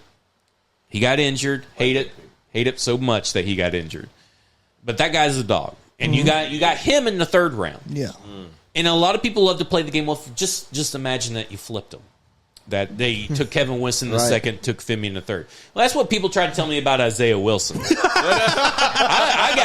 That night they drafted Isaiah Wilson, I was housed. And we did Football and Other F Words, me and Mike. Mike's sitting there trying to sell me on Isaiah Wilson. I go, Are you fucking kidding me? Isaiah Wilson. This before I knew anything about how crazy he was. Panda. But I was just like, no, you don't draft him. And then Christian Fulton, and everybody's like, well, just flip Christian Fulton and Isaiah Wilson around. Then, of course, Isaiah Wilson turns out to be even worse. But, like, you can't do that. He's a second-round pick. The Titans have invested that in him. Yep. And in that investment, when you're looking at it, that means he's expected to start. Robert Saleh and Aaron White-Cotton are charged with the duty of getting him ready to start. And that may prevent them from spending the high draft pick on a defensive end. It may not. I don't know how the board will fall. But they're expecting someone to get something out of Femi Oladejo this year. And now, again, I don't even think he ended up with the sack, right? No. He didn't even get half a He was sack. close. He was close in that. He was man, close. he was fighting for it, man. I was there, man. He was still in the ashes of Africa when. Gosh, man. I just can't believe it, man. Look, all right. Let me. But there's no way real that quick. they. I mean, like again, he's. I've seen him in person. That dude is built Yeah. like an action figure. Yeah. Like He's massive. he is massive. If he can't get things done with Robert Saleh and this team, It's a wrap. like It's a wrap. this team Yeah. last year was still like 15th or 12th or something in sacks. Crazy. Yeah, And yeah. now they've gotten technically better with a better defensive coordinator. And he, who was like dead last in sacks last year because everybody got injured, now has better pieces too. There should be no reason this isn't really. We should be talking about this Yeah. like a top 10 defense Well, with those expectations. okay, defense. Okay, I thought you meant edge rushing. No, no, Okay, no, okay, Yeah, okay. no, I'll be very happy if Femi gets 5 sacks this year. Okay. And here's why. I know Sounds that's rich. I know that's a low number. I'm trying to find where I have. Give me one quick second because I looked at these edge rushers recently. So go ahead. While you're looking that up, I do want to kind of speak on the fact of a thing that stuck out to me is I know Denard did his best to work with what he had last year. You know what I mean? Yep. And with the defense being depleted and everything like that, but I really liked how Saleh spoke on Femi, and he said from the simple fact of, I mean, when we had TD on the show last year, when we drafted Femi, it was just like, all right, he played this position, and we're putting him at a full-time edge. Just let him go get the quarterback. Like, try not to make it too complicated. He don't need to try to figure out how to drop in coverage. None of those other things. Just go get the quarterback. You know what I mean? Right. Set the edge, get the quarterback. And so one thing that has stuck out to me is when Saleh kind of mentioned that of like, we're just going to get Femi to just go get him. Yeah. And so hopefully I'm optimistic that he can figure that out because he does have, like you said, the physical build and the potential traits, but just can it all come together? Yeah, that's the thing when Femi, what you saw in his college tape is that he was obviously processing the game even when he was at defensive end as a linebacker. You saw him try to diagnose and the play instead of just see ball, get ball. Yeah. And that's where Femi Oladejo, my hang-up was with Femi Oladejo was like, he just doesn't know how to play the position. And that's why I wouldn't take him in the second round. Yeah. Gotcha. And so I think with Robert Saleh and Aaron White-Cotton, I think there was a little bit of, you could see, it's almost like a hesitancy. Like he's not really understanding what he's seen when he's on the field. And I think with Robert Saleh and Aaron White-Cotton, that will change.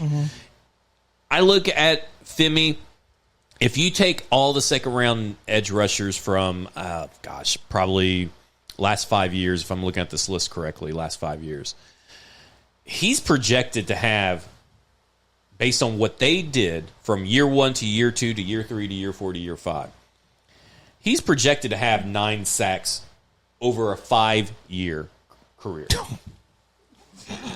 So, BJ Ojolari. right, man. exactly. So, BJ Ojolari's up here. BJ Ojolari had 5.5 sacks his final year of college. His rookie year, he had 4 sacks. So I don't know what he got last year yet. Femi had 0 sacks.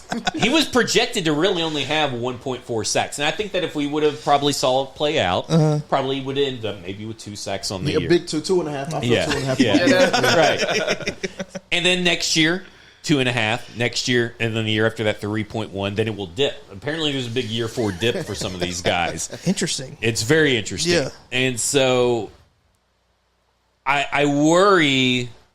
So that's why I say if you get 5 sacks out of Femi Oladejo this year, I'll be willing to admit that maybe we got something. Okay. Yeah. He needs to get his tackle for loss numbers up as well. But like I'll get those admit tiffles. that we got something cooking. Yeah. He's got to stay healthy, and because he's going to be in a rotation, so it's Yeah. going to be hard to get a double-digit sack guy outside of maybe Big Jeff. Maybe you get out John Franklin Myers because he's next to Big Jeff. You probably won't get it from Jermaine Johnson, but you'll get a bunch of guys that probably have 7.5 sacks. I mean, you got to remember the second leading sack getter last year was Jihad Ward and Jalen Harrell at 5.5 sacks apiece, I believe. Yeah. So, like, Yeah. just saying, if you can upgrade all the spots above it, there you go. So, in your opinion, just going back to the draft, say if they take a Bailey, a Bain, a Reese, is that a full indictment of how they feel about Femi, or is it just adding to the big rotation that they already have and just fully supplementing this defense and just going after the quarterback? Yeah, I guess then I would lead more to the idea of the fact that, like, okay, maybe he is going to rotate with Jermaine Johnson. I would say that it kind of is when you have a new head coach come in, they are charged with certain things that they have to do, but you also have to get them guys that can help win now. And if they feel if they do that, they feel that those players help them win now at a higher rate than what Femi Oladejo does. Does not mean, I mean, Jermaine Johnson's only on a 1-year contract. Jermaine Johnson's out of here. Maybe it's David Bailey and Femi Oladejo next year starting on the edge. So it may not necessarily be an indictment, but I do think it's poor use of resources. And I love David Bailey. I'm out on Ruben Bain. Oh, the arm. Yes. I'm telling you. The arm thing, man. You all can fight against it all you Yes. want. I fought the same fight against Peter Skoronski, and everybody was like, nah, he could play tackle. I'm like, dude, he can't play tackle. Not only does he not have the length, he doesn't have the power. He's the guard. Ruben's got the power. Here's my thing with Ruben Bain, is that there is a large chunk of the year where he doesn't do shit. Right. And Shit. it kind of is annoying when you have all that talent that you're not. You don't need a coach. He's Triple H. I'm Stephanie McMahon right now. Like, I'm just saying, I know he got a lot of pressures, Yeah. but he didn't get a lot of sacks. They felt them, though. They felt him, but they still got the playoff, right? They still got the playoff. Ah. So I think Ruben Bain's issue is that he's not fast and he's not long. And if he was faster, like if he was Cassius Howe, fast, then we're talking, I'm not worried about the arms. And I'm still worried about the arms with obviously Cassius Howe.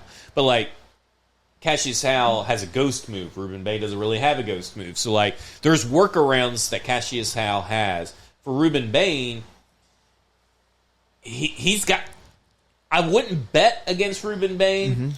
I'm personally just not betting against the NFL history. Thank you. Like that's kind of the Couldn't issue. agree more. And when you're picking at 4, your job is to mitigate risks in the draft. They didn't do a very good job of that with Femi Oladejo, but you got to mitigate risk. Yeah. And I think that when you talk about Ruben Bain versus Arvell Reese versus David Bailey, I think there's a huge risk. He has the biggest risk of them all. You're putting them. You're putting them behind everybody. I'd put him behind those 3.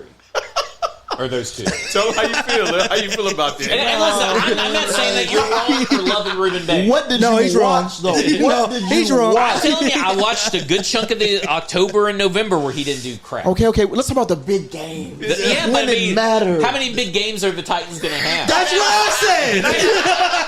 Every game's a big game when you at the big stage, man. I'm just all right. I feel it, man. You have to give him I a can hug and settle shake his with that. hand, Lim. I can settle with that, man. I mean, But I do think that would be a place for Ruben Bain on this team. But I think he's more of an. If I were to draft Ruben Bain, you better not say it. if I were to draft Ruben Bain, I think he's going to be like a kind of like a Jeffrey Simmons player, Okay. where he goes on the inside. He's not really an edge rusher. Okay. Like, and I think to me that's where I'm at with Ruben Bain, is that when you look at his college stats, he's got 15.5 tackles for losses. That's a great metric. That metric translates the most from college edge rusher production to sack production. But his sack rate's only 2.2%. Like, it's not as good as some of these other guys. And listen, I'm not saying that Gabe Yakis is going to be better than Ruben Bain. What I'm saying is the value that you can probably get from Gabe Yakis is better than the value you can get from Ruben Bain. And like you look at Akeem Mesidor, he had a higher sack rate and more tackles for losses than Ruben Bain. So there's a couple of things that, when I look at Ruben Bain, I'm like, I look at also his like run stop percentage. It's not bad, but it's not as good as David Bailey's. Yeah. Like, I mean, let's be honest here. David Bailey gets a lot of shit for not being a good run defender, and I get it, totally understand it. I mean, there's some questions on tape. Again, trying to mitigate risk. 10-man. But he's a better run stop rate. He's a better run stop rate than that. And I disagree with You call him 10, man. He's a 10-man. He has his Come on, And listen, man. I understand that the combine position drills didn't really work out in his favor to Yeah, negate that. And he skipped the 3-cone and Listen, man, we can Yeah. take yoga classes. We can get the bend up. no, man. You no. can teach. You can teach bend. Thank you. You can get a little bit more flexible. Man. You can't make Ruben Bain's arms longer. Oh, man, but he run through somebody's face. Okay, all right, I'll move on. Okay. Like a Derek Moore to me Okay. is from Michigan. That's a guy that I'd get in the third round over drafting Ruben Bain in the fourth and fourth From a overall. value perspective, you feel like Yeah. you get more out of that. Okay. So you wouldn't take an edge until the third minimum? Yeah, I think the Titans have kind of put themselves in a position where second round you better be going interior offensive line at this point. Like, Really? They may need to. Who do If they you? bring Zeitler back. Well, no, if they bring Zeitler back, that changes the arithmetic Okay, a little bit. Okay. But I think that there's right now, if you look at a guy like Emmanuel Pregnon, who I just cannot believe is going to go in the second round. But if he goes in the second round, that they should run He's a to day the one podium. starter. He's a day one right guard starter. Okay. How you feel about Jake Slaughter? I like Jake Slaughter. I'm not overly impressed with any of the centers in this class. Like, if I were to do it, I would take Keelan Rutledge and put him at center because he's just a dog. Okay. I mean, that guy is he's like the Ruben Bain of, interior offensive lineman. Like, he will run through your face. And at Georgia Tech, they do so that many style, different yeah. things in that run game. Like, Keelan Rutledge is like, if they signed Zeitler, I'd be eyeing Keelan Rutledge to play center. But I like Jake Slaughter. He's fine. Like, Yeah. you can in this particular. This is why it's kind of against cutting Lloyd Cushenberry, is because the center free agency I was very skeptical of. Draft center class. I think there's a lot of guys, but I don't know if they're going to be as good as Lloyd Cushenberry starting out. Can you start a rookie? Like, that's the other big thing. Do you think it was something more to that with the cut of?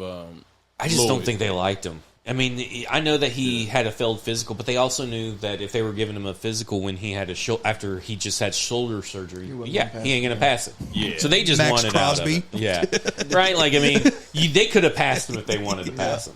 And so, yeah, I kind of agree with you guys. Like, I think there's something there, but also I wouldn't have cut him. I don't think he had any kind of deadline. I would have let a couple of free agency days pass to see how the center thing checked out and maybe approach him to do something similar to Calvin Ridley. I think it's a little premature to go ahead and just cut him. Yeah. If we're rounding back around to the O-line situation just a little bit, do you think Jackson Slater is better suited as a guard, or do you think he could step up and take the center snaps? Yeah, there is a lot of stuff PK reported about, like he had trouble keeping weight on and stuff like that, and they have been cross-training him. It's when you come from Sacramento State to the NFL, it's going to be hard to after your off season of training, right? Like, you've been training for other stuff where you need to lose weight because you want to go fast. Like, it's hard to adjust and keep your weight up. Like, I'm not. I'm not surprised by that report at all. I bet you could almost say that about a lot of those guys. They have trouble with their weight. Their weight fluctuates. I think he's probably better suited at center. Okay. Now, I'm not going to rule out that he could play right guard or anything, but I think that we're talking about. I think he's center. Yeah. I think that's the best way to put him. He does need to put on a little bit of weight, but I think he could probably play center. So it was another thing that they were maybe that was just in the atmosphere, but like I think they were trying to target like a veteran center so he could take some of the pressure off of Cam as far as with protection calls and things like that. Do you think they reimagine how that looks now? You know what I mean? I guess they're going to be kind of forced to, right? Like,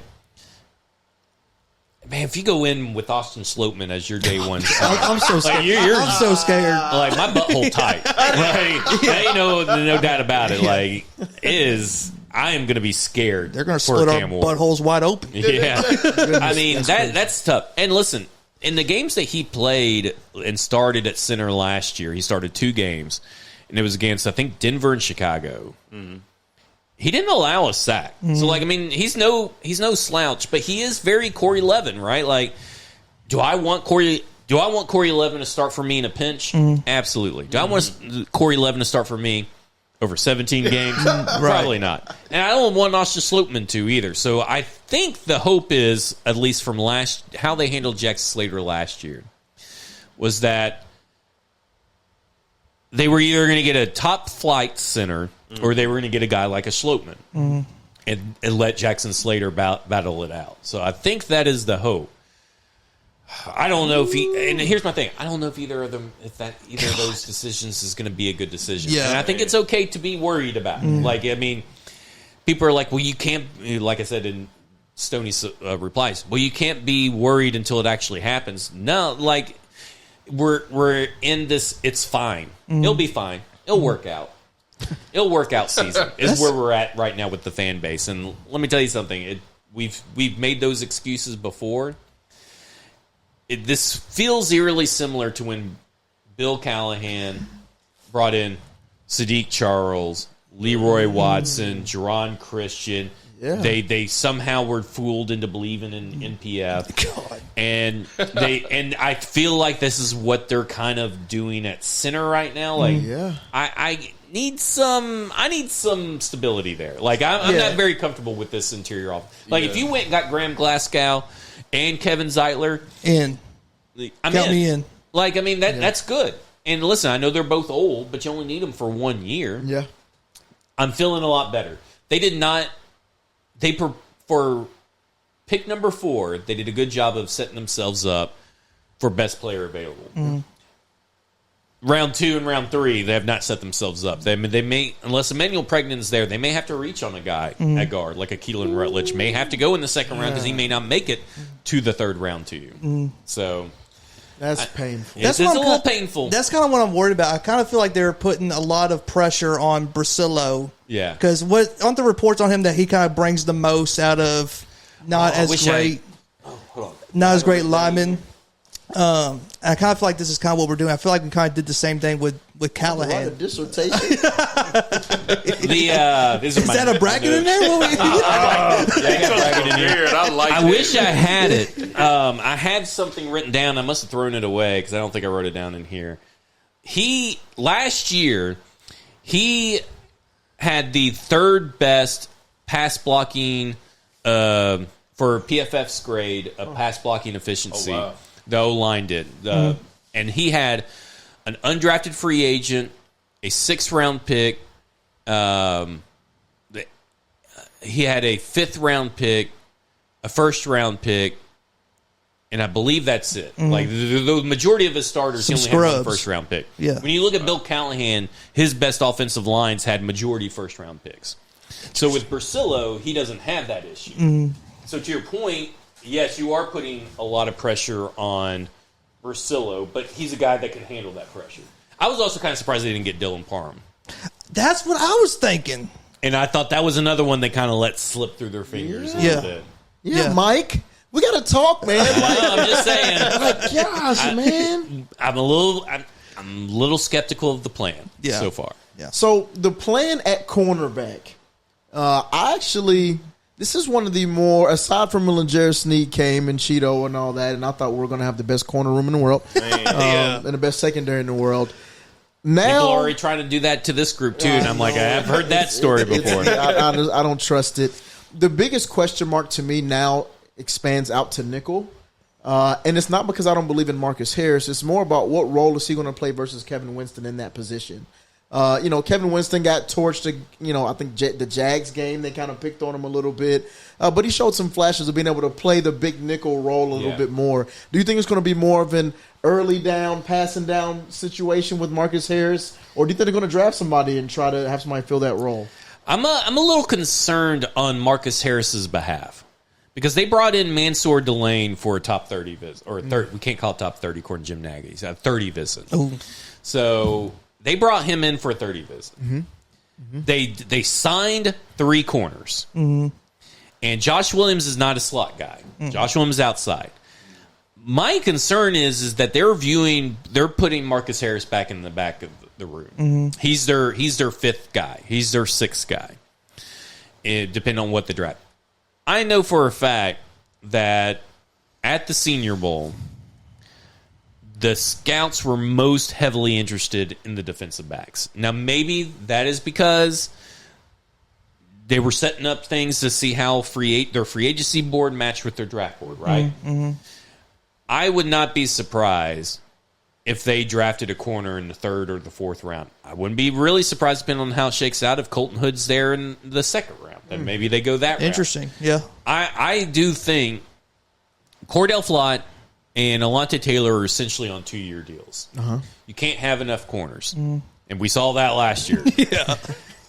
I'm a little concerned that Marcus Harris is not going to factor into the plans here. Now, again, he has the chance to change their mind, but when he ain't going to start over the 2 guys they just paid $40 million to. Right. He ain't going to start over Josh Williams. Like, Josh Williams, to me, is the guy that comes in 3 corner sets, and then maybe Alontae Taylor kicks in the slot. Maybe Cordell kicks into the slot. Maybe it is Marcus Harris or Kevin Winston that comes in those packages. But the money would tell you what Josh Williams get. He got I'm looking. A $5 million deal. Or technically, he got his salary cap charge is $3 million this year. Okay, so like the best way to put it is, again, follow the money. Who's gonna be playing the 3rd corner spot? It's obviously gonna be Josh Williams. He's 3rd on the depth chart. Oh, wow. So that means Marcus Harris right now is 4th on the depth chart. You bring in Mansour Delane for a 30 visit. I'm connecting the dots by the actions. They're really wanting Marcus Harris to be 5th on the depth chart. Now, that's not an indictment. Your 5th cornerback can find his way onto the field a lot of times. Yeah. But that's kind of, if I'm reading the tea leaves, they went and signed 3 cornerbacks. So they're not happy with Marcus Harris for whatever reason. Interesting, because I thought he played good. I do think he played good, and I think he played very well for the role that he was asked to be. I don't know what that role is on this team right now. Maybe they do keep Cordell Flott and Alontae Taylor strictly on the outside, and Marcus Harris is their slot corner. But they're also bringing in Mansour Delane for a 30 visit. You only get 30 of them, right? That's in the name. Yeah. Seems very curious. I've seen them, the Titan scouts, just examine and watch and take notes on the defensive backs at the Senior Bowl. Copious amount of notes. I have a feeling that at this point in time, Marcus Harris may be on. I mean, again, I say like he's going to be like, oh, they hate him. Right. But I think they kind of realize we got to find a spot for you. You're going to have to earn that spot. And Cordell Flott, had that interesting comment of, we're going to be the best trio. And he was like, me, Josh, and Alontae. Exactly. I caught that, too. I was like, wait a minute. There's somebody else in that room, sir. Yeah. I guess Marcus Harris ain't in the group chat. As long as it's not Keemon Hall. Yeah, exactly. So what did you think of the Cordell Flott signing and the money, really? Mm-hmm. I thought it was a little expensive, but I love Cordell Flott. I don't remember him at all at LSU or coming out of the draft. Like I'll be honest, I don't. But what I saw last year, in the last 2 years, where he started getting more and more involved, I was like, man, this guy's kind of a dude. He's kind of a dog. I mean, he's not great in the run game. He's a little light in the frame. But I thought that what you were getting from Cordell Flott would make sense here. And then you pair him with Robert Saleh, and then now you got Alontae Taylor. Like, you got some dogs on this outside. Like, they're gonna beat up on you. Yeah. And because I look at Diamador Lenore, what Saleh did with Diamador Lenore was totally different than what every other San Francisco defensive coordinator did. Played him almost exclusively on the outside. He was almost exclusively a slot guy. And so when I saw Cordell Flott was going to be a free agent, I was like, okay, well, there's obviously the Giants connection. But I'm thinking, okay, well, if he can get it done with Diamador Lenore on the outside, well, Cordell Flott seems like a value add for this team. And so that's kind of how I looked at it, is like, I liked Reek Woolen, and I would have been really happy with Reek Woolen. But, I mean, he's really only going to be on this team for 2 years, and this year, $10 million cap hit, next year, an $18.8 million cap hit. Then you can cut him. But I think for a starting cornerback, that's the going rate, and what they told you with these two deals with Alontae Taylor and Cordell Flott is that these guys are your starting cornerbacks on the outside. Interesting. And I think that in this scheme with this coaching staff, Cordell Flott, nobody knew him. I never heard of him. Never. I mean, like, people think it's a made-up name. Yeah. But, like, you watch, these guys are dogs, and they're going to be. I think the way that I do have this note pulled up here in just a second. He said something. He's a technical corner, not his self-scout. Technical corner, not the biggest, but like to put my nose in it and like to know how the offense is going to attack him. So he's a student of the game. He's a general at the cornerback position is how he would describe himself. He wants to work on attacking the ball and creating more turnovers. And he says Saleh's defense is like bread and butter.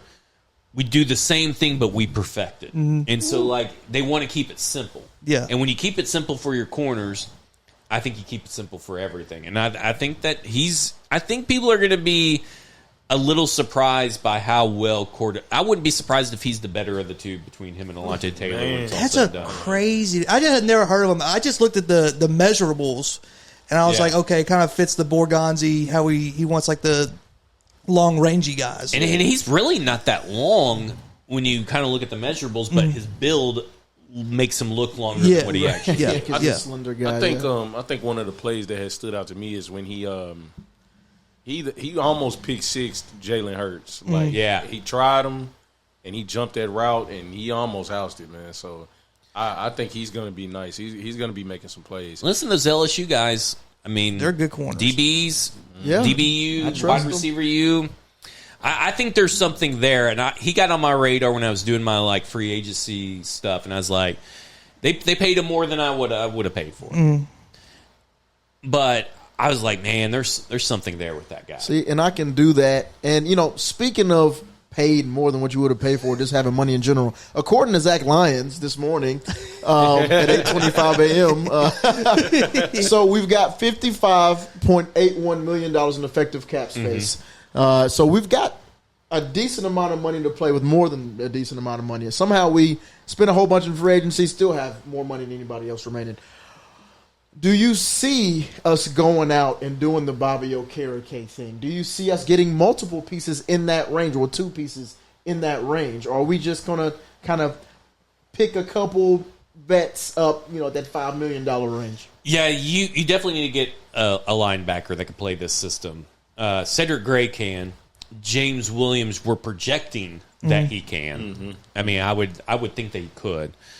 They're both a lot longer, rangy guys than what you really think. You wouldn't have thought. It's kind of like Cordell Flott. It's like an optical illusion. Cedric Gray's got longer arms and wingspans than Fred Warner, but you wouldn't notice. Like, you wouldn't know that. And Cordell Flott, you think that he's longer than he actually is. So it's like an optical illusion. And there's been a long line of safeties that have turned linebackers and turned successful, including Fred Warner, but also who's the guy from the New York? Jermaine Sheffield? Is that right? Sheffield. Yeah, but what's his first name? I don't know. Oh, can't remember. But he was also a safety that just got paid by the Jets, safety that went into linebacker under Saleh. Fred Warner. James Williams comes to mind as that next guy. Cody Barton's not long for this team. If Cody Barton is starting, we're in. You don't like we're in Cody deep Barton? Shit. Like, You leaving? come on, that dude the walk of runs. shame. That dude runs like he's got all of us hanging on his legs. That's true. But he fights hard. He's got the spirit of a Titan. Listen, I'm with know you. what? Is he in the but I get ashes? it, Is he though. in the I get ashes it. too with Femi? No, I get it, There's man. only so much that heart can take. Man. I Cardiac know. arrest will set in. But when this he's perfect for a 3-4. For a 4-3, he doesn't have that range that you really need, and so I have a hard time finding his fit. So I was very surprised Tremaine Edmonds ain't on this team right now. Yeah. I'm a little surprised Bobby Okereke is not on here right now. But Bobby Okereke and Cedric Gray are kind of the same person. So, I get a little worried about, what's the actual fit with him and Cedric Gray as a tandem. I think there's a possibility day 3 linebacker. Okay. I wouldn't be too concerned with that or anything. That's why I kind of also don't rule out the possibility of Sonny Styles. Oh, I was about to say his name. Because, Sonny. listen, Sonny does line up with position of need and best player available, right? Like Jeremiah Love, technically not a position of need, running back. Yeah, for the big Titans. TP in the building. Yeah. goodness Playmaker now is a big position of need, but Sonny Styles is a guy I wouldn't rule out at number 4. But yeah, I think that guys I think they're waiting out Kevin Zeitler. Bobby Okereke is probably waiting out his market, and they're probably waiting that out. I think there's going to be some guys here, but they've spent a lot of cash. Way more cash than they've ever spent on contracts their first year. They spent $134.4 million in first year cash. Holy cow. Just on their free agents. That's already on top of the roughly 144 in cash that they have to the players that were already on the roster. So they have spent $329.6 million. When it's all said and done, when you take into account that the draft class is going to cost them $50 million, that is way more than they have ever spent in relation to what the cap hit, the salary cap is. So they have spent a lot of first-year cash, and we're probably talking Big Jeff extensions on the horizon, Pete extension on the horizon. If those two things happen, then that means that number is going to go up even higher because they're going to get their signing bonuses up front and stuff. Oh, yeah. So, they've spent a lot, and there's still a lot of holes. What we're at, 72 players or something, so you got 9 from the draft, so you're up to 81. There's only 9 roster spots left. So I do think there's going to be some moves. I don't know if the moves come before the draft. Really? I think you got to remember Jihad Ward was in July last year. Yeah. Yeah. So I think there's always an opportunity after the draft to find some guys, and I think that's what they're going to do from here. Because I think all eyes right now are on the draft for this team. Gosh, man. So Sonny Styles, I know you view him as a blue chip, almost P1 talent.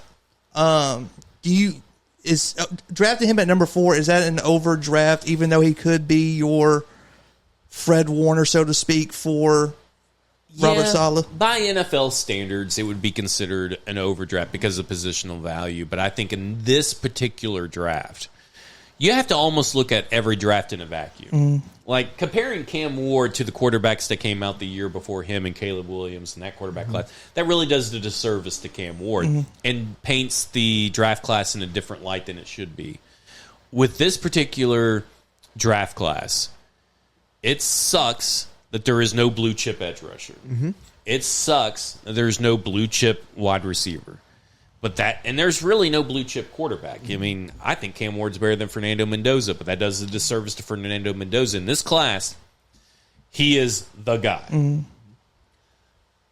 I look at Sonny Styles, and the drop off from Sonny Styles to the next next linebacker. It's very similar to I'm glad that you even saying Jeremiah that Love. because that's what I wanted to kind of lean towards and like, all right, if they don't go Sonny Styles at there, has there been any other linebackers, I'd have may to go stood back and out or maybe interesting that could fit with the scheme? I don't think that there is a guy. I'm looking at Brugler's top 100, and I'm trying to remember how he had his big board because he had a couple of linebackers up high. Because here's the thing: you look at his top 100.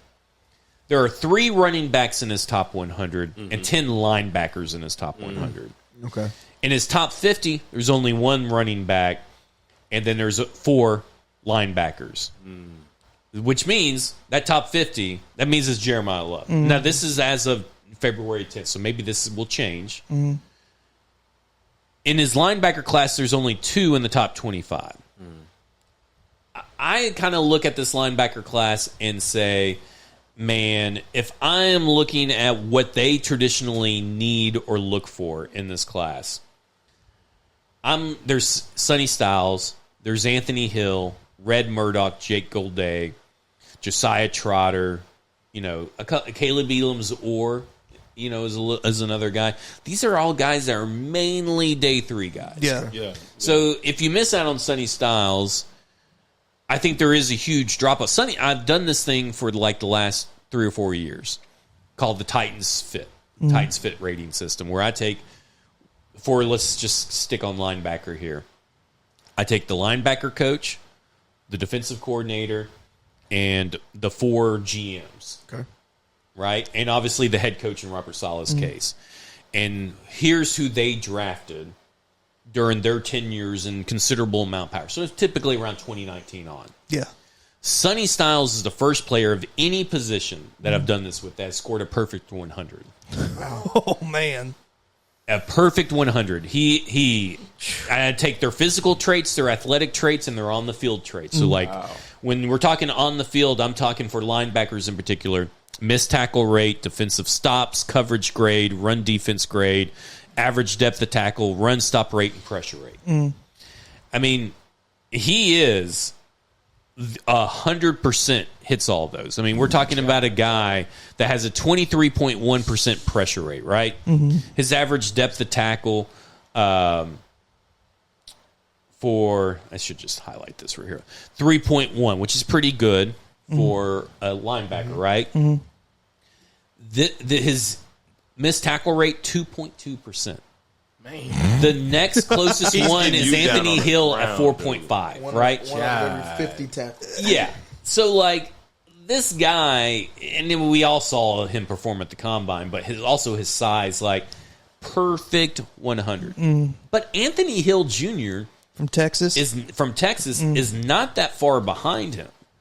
And so it becomes, again, the conversation, where is your value at? So Anthony Hill Jr., currently, he's a second-round guy.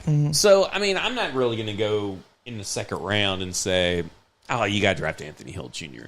But if you wanted to wait till day 2 or day 3 and maybe take a chance on Atari New York out of Texas A&M, I mean, that probably wouldn't be that bad of a deal.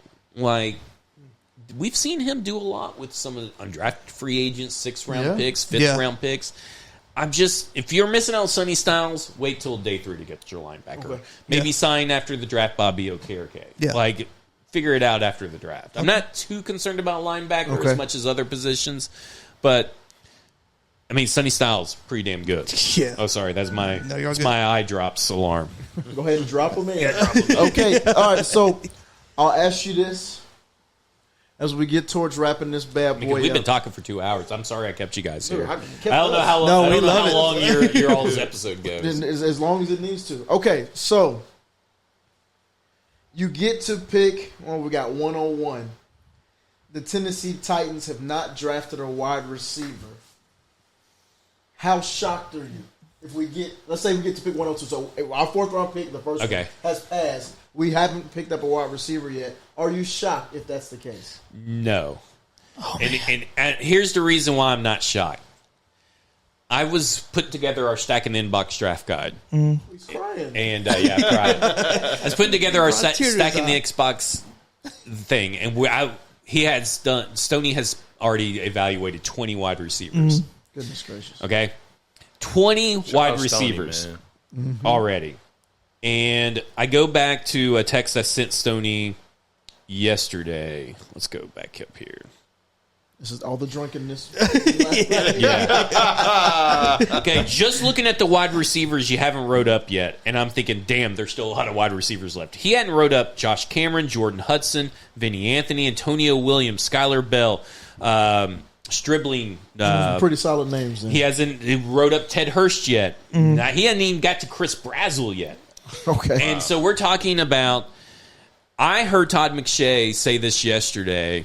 He said, or it's Thursday, he said that this is the richest and deepest position group in the history of the draft. Really? Yes. Damn. And Stoney sent this to me while we were doing the podcast. He goes, watching this receiver class go 50 deep, it's kind of crazy that people aren't talking about it. Like 50 deep. Yeah. He's probably going to have 50 wide receiver profiles.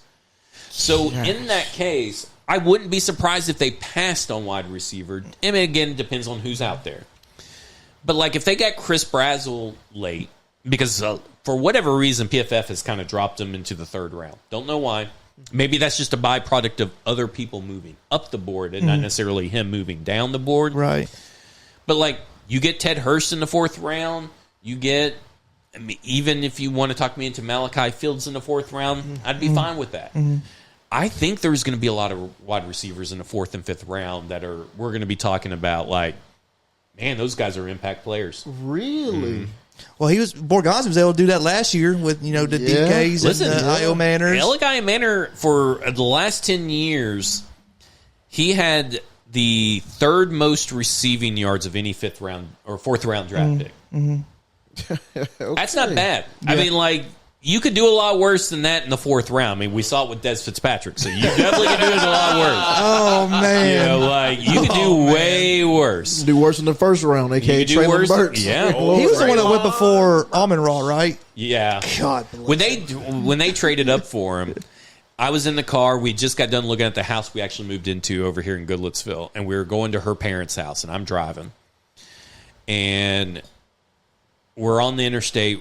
We're on 65 passing Trinity Lane. And I hear the sound, and they say the Tennessee Titans have traded up on the radio. And I'm like, oh, man. I looked at my wife. I go, they're trading up for Amon-Ra St. Brown. I said, we did it. I said, man, this is really – I'm stoked. Yeah. And then they announced that it was Des Fitzpatrick, and I go, who? Who is Des Fitzpatrick? Yeah. And, I think that's how most of us were. Yeah. And I about swerved off the road. I couldn't believe it. I was just They live out in Bellevue, so we're at Trinity Lane, 65 South. So that's like a 20-minute car ride for my wife listening to me bitch and moan about Des Fitzpatrick and how I think John Robinson is done. Like, I think he's on because that was the Monty Rice draft too, right? Yeah. And so when they drafted Monty Rice. I went on air on Broadway Sports when we were still doing that, and I said, I think John Robinson has now put his butt firmly on the hot seat. Because I hated that draft. I hated that entire draft. I hated it starting with the Monty Rice pick. And I said, he's on the hot seat. And A to Z quote tweets it and called me stupid. Or something like that. They said I was overreactionary, pretty funny coming from A to Z. But it was very hot take and clickbaity or something like that. Their whole thing is clickbait and hot takes. And listen, that's what you got to do. I'm not faulting them for that. Yeah. That's what you got to do in today's play the game. NFL world. And guess what? He got fired. I just want to say, and he got fired because of his bad drafts. Yeah. And so I just want to say, I felt I felt that one. Yeah. I'm going to leave it with probably one more question real quick. You and Stoney are famous for y'all's Senior Bowl. Yeah. Love the Senior Bowl. Sound like this year's experience was left to be desired. Oh, God. There were 20 tweets about it, dude. Yeah. One, talk about that, but two, from what you saw in the Senior Bowl, did you see any late round flyers or something like that you think the Titans could be interested in? Oh yeah, I mean, let me tell you something. The Senior Bowl itself, the players down there, I really loved the whole class. Like there's tackles, there's guards, there's centers. That whole Senior Bowl was just filled with guys I felt like for the Tennessee Titans, like Julian Neal from Arkansas. I mean, a very household name, but seeing him in person was pretty good. But Malik Muhammad was a guy that's across the way from him, and I'm like, man, this Malik Muhammad kid is, man, he's on fucking fire. I mean, if the Titans walked away with him, I'd be pretty happy with that. The tight ends weren't very good. Our issue with the Senior Bowl this year was that they had only 9 available seats, and they were first come, first serve in the press box. And that's never happened before. And they didn't tell us that we needed to reserve seats or anything like that. And we got there an hour and a half early. Last year, the year before, we got there 30 minutes early and got 2 seats. This year, we said, let's not risk it. And listen, there weren't a lot of people that showed up for this because of the ice storm all across the nation and all that. Yeah, I didn't think about that. And so it was kind of a barren during practices. Wasn't a lot of people. We went an hour and a half early, no seats available for us. Wow. And we were pissed. And so they directed us to a secondary overflow building. And it was another press box room. Except for there is no press box. It is just a press room with walls all around it, no windows. We can't even fucking watch the game. And so we were just like, well, we're just going to fucking go back to our Airbnb and watch the game there. We're pissed. Yeah. And so that's really what pissed us off.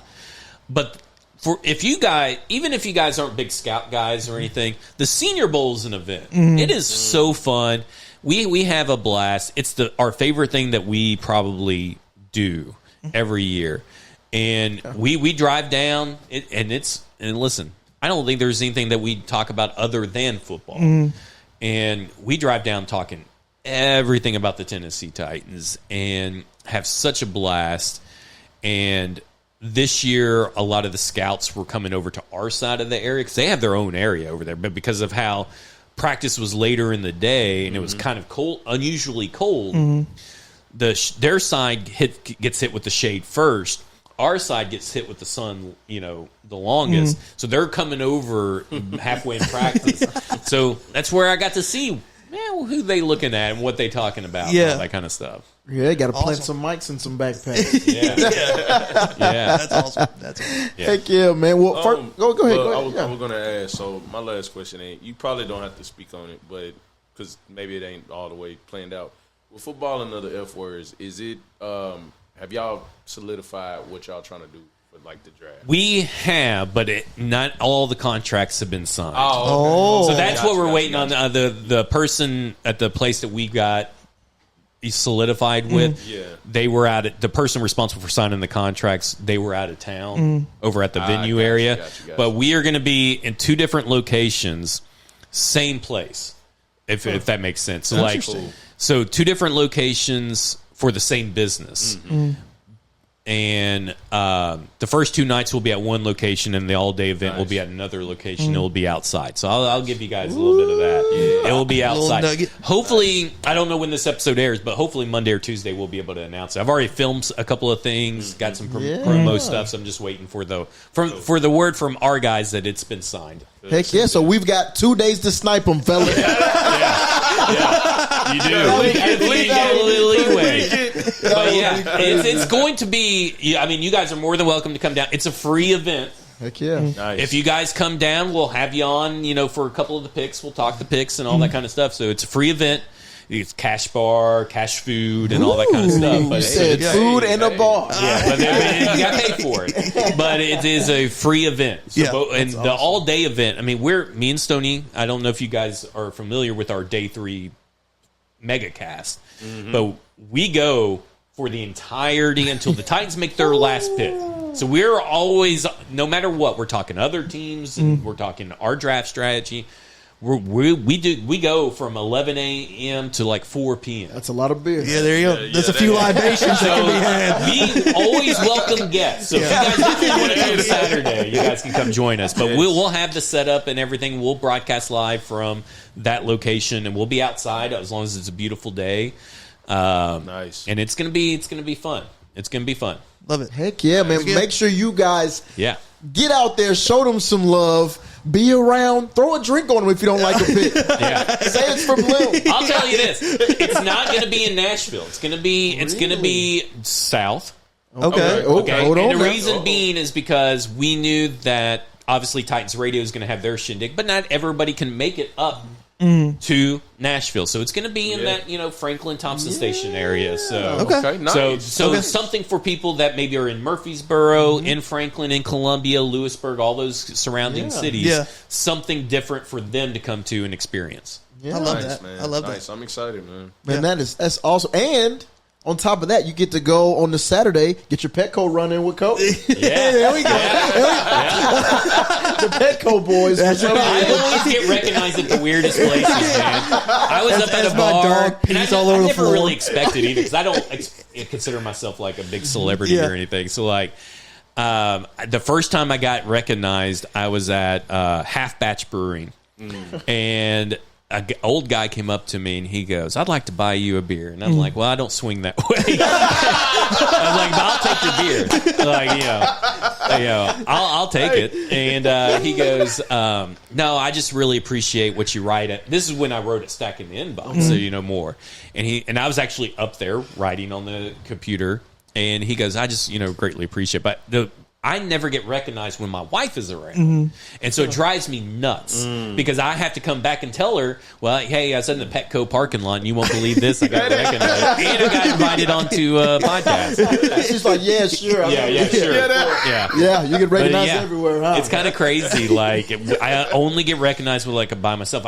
First week I was on the radio, I was at the Publix in Goodlettsville, and someone kept looking at me and staring at me, and I'm like, "Man, what the fuck is going on? Like, why does this guy keep looking at me?" He finally stopped me, and he's always in our chat, and he just wants to say, "Hey, I greatly appreciate that you're on there. It's a unique voice and all that stuff." And I'm terrible at taking compliments, and so it always ends up being awkward when people say how much the voice matters and how much they love what me and Blaine do or what me and Stoney do. I'm poor at receiving it. Well, get ready because it's coming right now. I want to make sure you know that seriously, we all enjoy your content. It's awesome. I'm one of those people. I'm a numbers guy. They'll tell you I'm a numbers guy. They get pissed off at me because my laptop's up. I'm searching things, and I'm telling them all the time. I'm like, "Dude, Zach he nails it, man. I'm gonna break into your laptop when you leave, man, and get that Trojan horse so I can steal all this stuff because what you provide is just something that, again." I told them when we first started this podcast, I wanted to educate the fans, and you do such a great job of that. So please don't ever shortchange your impact on the Titans community because it's greatly appreciated, and it's something that I think so many people lean on for accurate news that you can trust. You're not cussing out Alante Taylor on the first interview like PK. You didn't do that, but that's what it felt like. You know what I mean? You're not bugging with your little flute and everything, whatever he does. Yeah. You are kind of the perfect mix of somebody who identifies with people but provides education. So I just want to stop and give you your flowers and say thank you for what you provide. Agreed. Well, I appreciate it. I mean, that's what I set out to do is that I think there are content creators, even in this Titan space, that want to gatekeep. And, I'll go on anybody's podcast that asks me and all this stuff, and people are like, "Do you charge for it?" And I'm like, "No, I don't fucking charge for it. Like, who am I to charge for anything?" He's like, "Just give me a mimosa and I'm good." Yeah. Hey, listen. I was just glad to have that. But, I look at it from a perspective of I don't want to gatekeep. So when people ask me questions about anything about having to do with the salary cap or anything about having to do with the draft or anything about how to get into the media business. Y'all know Iron City Film, right? Joe Beatty? Yep. Last year, it was his first Senior Bowl, and he's not even old enough to drink. And it was his first Senior Bowl, and he came down, and I met him, talked to him. He came up and gave me the thing like, "Hey, I really love your and Stoney stuff, blah blah blah." And I follow him on Twitter, and we're down there for a few days, and he's doing his player interviews. And his fucking microphone sucks. His audio is terrible. And he's trying to do it all himself and all this stuff. And so I had a wireless mic pack, and I gave it to him. And I said, at the last day we were there, I said, man, your audio sucks. I said, take this wireless mic pack, and that way your audio will be good. And to me, that's like, sure, that cost me money.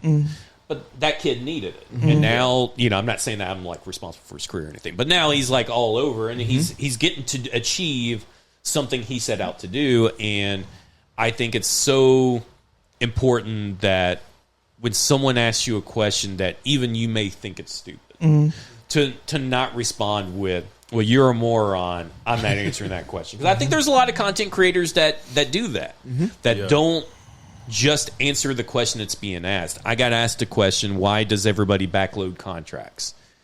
And to me, it's just like, well, that's just how you could easily say, well, that's just how it's always been done. That's how it's got to be done. But I looked at it from a side to, and sometimes people, you can read a question and maybe think it's an attack.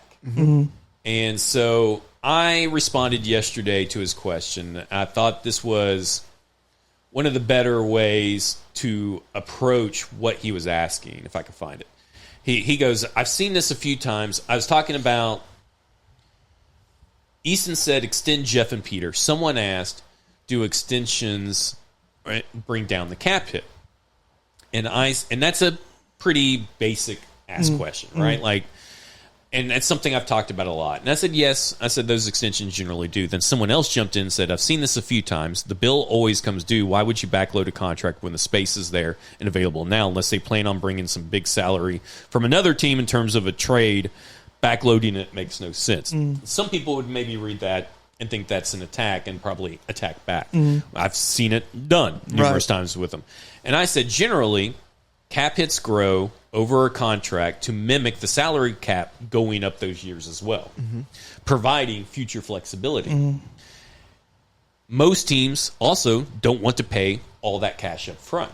So case in point, I went back and I also gave an example. Case in point, if you reverse Big Jeff's extension numbers from when he signed a few years ago, you would pay the $24 million signing bonus up front, but then you're also paying $23 million in cash for his base salary.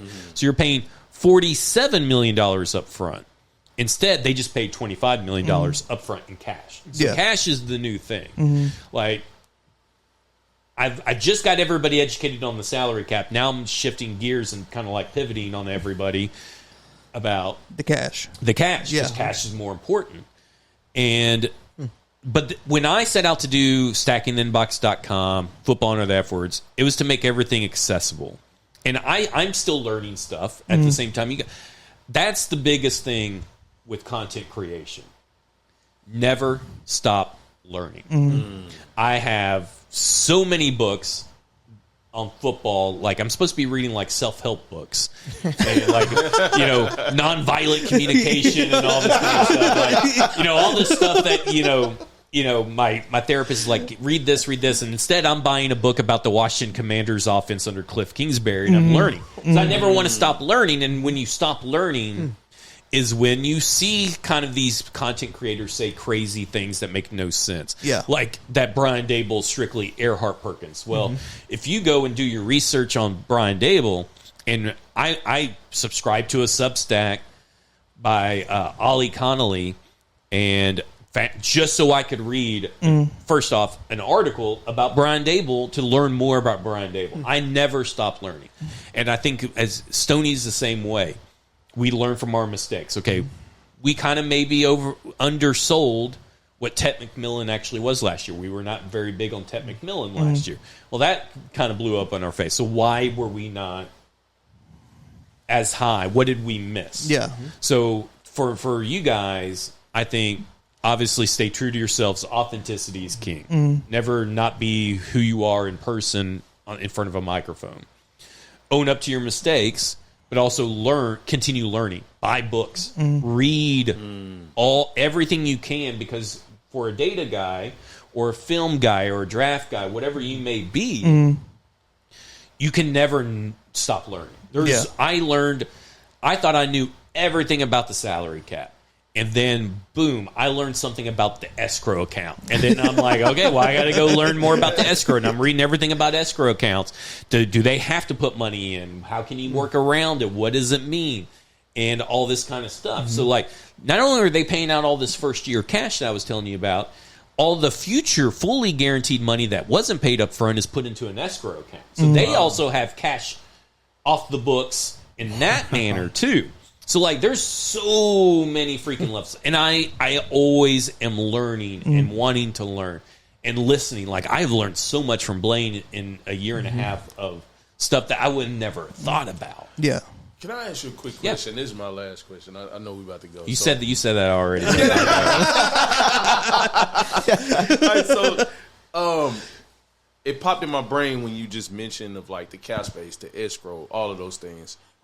Has any more details rolled out about like the L'Jarius Sneed insurance and how that worked? And how they were able to gain back money on that contract. Yeah, so it's real interesting because I shared an article when I put it up there, and that article is really detailing about how the Jets fucked up with the Aaron Rodgers contract. So they get Aaron Rodgers. Well, they already knew in his prior contract that he had an insurance policy. Yeah. So because Green Bay put it in, which guess where Chad Brinker comes from? Green Bay. Right. So he put it in.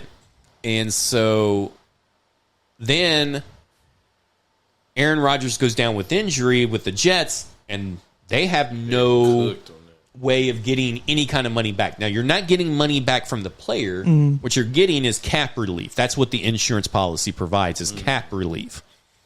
And so the player's always going to get paid whatever he's guaranteed for injury, no matter what. So for L'Jarius Sneed, it came to my attention this year. So this is one of those things I just learned about, was the insurance policies. I knew in the middle of the season L'Jarius Sneed had an insurance policy. Didn't know Calvin Ridley did either.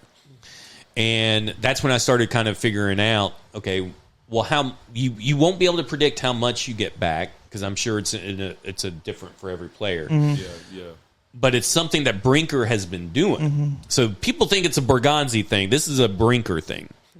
So we got to give credit to Brinker. I've hated on him a lot. Yeah. But they got that. They did a bang up job getting cap relief. Now they don't get cash relief, just cap relief. Okay. And to me that's just as important, because I know they have, 50 something million once the draft class hits here in cap space. And you can choose how much of that you roll over. I don't know of any team that would only want to roll over some and not all of it. But they already are at, I just looked at it the other day, 50 something right now without the rollover in cap space next year. So now you're going to be able to roll over $100 million in cap space next year. So maybe that does provide you an opportunity for a trade or provide you an opportunity for extensions for Peter Skoronski. That wouldn't have likely have happened if they didn't get that huge cap relief from Calvin Ridley and from... So not only did they get the cap relief from Calvin Ridley for the insurance from last year, which is an adjustment for this year. So it's based off, basically, they get money back for last year's cap hits on both those players. Okay. Wow. And that's an adjustment for this year. Doesn't affect their cap hits this year or anything. Well, of course, L'Jarius Sneed's gone, so it doesn't really matter. But for Calvin Ridley, not only do they get the cap relief from last year adjusted on this year's books, he also took the pay cut. And so you just kind of doubled down on that whole situation where you get cap from last year and a lower cap this year, which makes it's a very good negotiating tactic by them. That's awesome. That's great. Wow, Dang. man. Brinker's a beast. Hey, man. I wish I ain't gonna say that. Yeah. I'll say this. I think it's good that Brinker's now in the position that he's in and not in the position that he took a step away. Yeah, pretty much. Like it's a demotion, but not a demotion, right? Like he's still president of football operations, but he's really more focused on the other stuff. He's letting Mike Bergonzi do his thing. Hey, you take care of the money, buddy. Yeah, and so the negotiations for these contracts and everything aren't really a Bergonzi thing as much as they're a Brinker and Vin Marino thing. Yeah. Okay. Huh. Nice. Look, this is why we had Zach on. He's got to come back. I mean, I'll come back I anytime. I mean, I scratched only like live the like surface. 10 minutes away, so Nice. I mean, great. We just learned things in 30 seconds Yep. that he just randomly had in the back of his brain off one question from Randy. And then also we learned Randy likes men. Okay. He opened up the episode with that. I want to make sure we circle back to it. And matter of fact, since we're on this, because I told y'all I was going to do this. I told y'all I was going to do this. Y'all didn't think it was going to be when the guest is here. So now I'm back. Please excuse me. Oh, no, go ahead. He's a cheapskate. No. They wanted to talk about Melo and a couple things that happened with him. Carmelo's my favorite player. You want to do this. So now it's time. Put the camera on you. I told Randy if he came on here without a hat that I was going to make sure I exposed him. Zach came in, shook hands with him. He had to change shirts. There was a black stain on his shoulder because he's been painting his hairline for all these years, and nobody wanted to believe it. It's time for me to expose the truth. I'm done with it. That's all I got to say. Thank you guys for joining us. Press man coverage. We out of here. Hey, hold on, real quick. No. He says, I got the button. I ain't into nothing. Go ahead. Before we end this, I'm gonna get you back on the next episode. That's fine. I'm gonna get you back. That's fair. But let's give a round of applause for Zach, man. For coming appreciate through, it, man. appreciate Thank you, man. Thank you. You're the man. This was a blast. I would recommend anybody that you guys ask on in the future. They should definitely come do this podcast. Man, Yes, you're the man. Thank you, man. You're the Continue man. doing what You you're heard doing. that, Tom Brady. Hey. Cam Ward, Cam Ward? Jeremiah Love. Oh, okay, we'll talk my later. bad. All right, we're out of here for real. Press man coverage. We're gone. We out. No problem. That was a blast.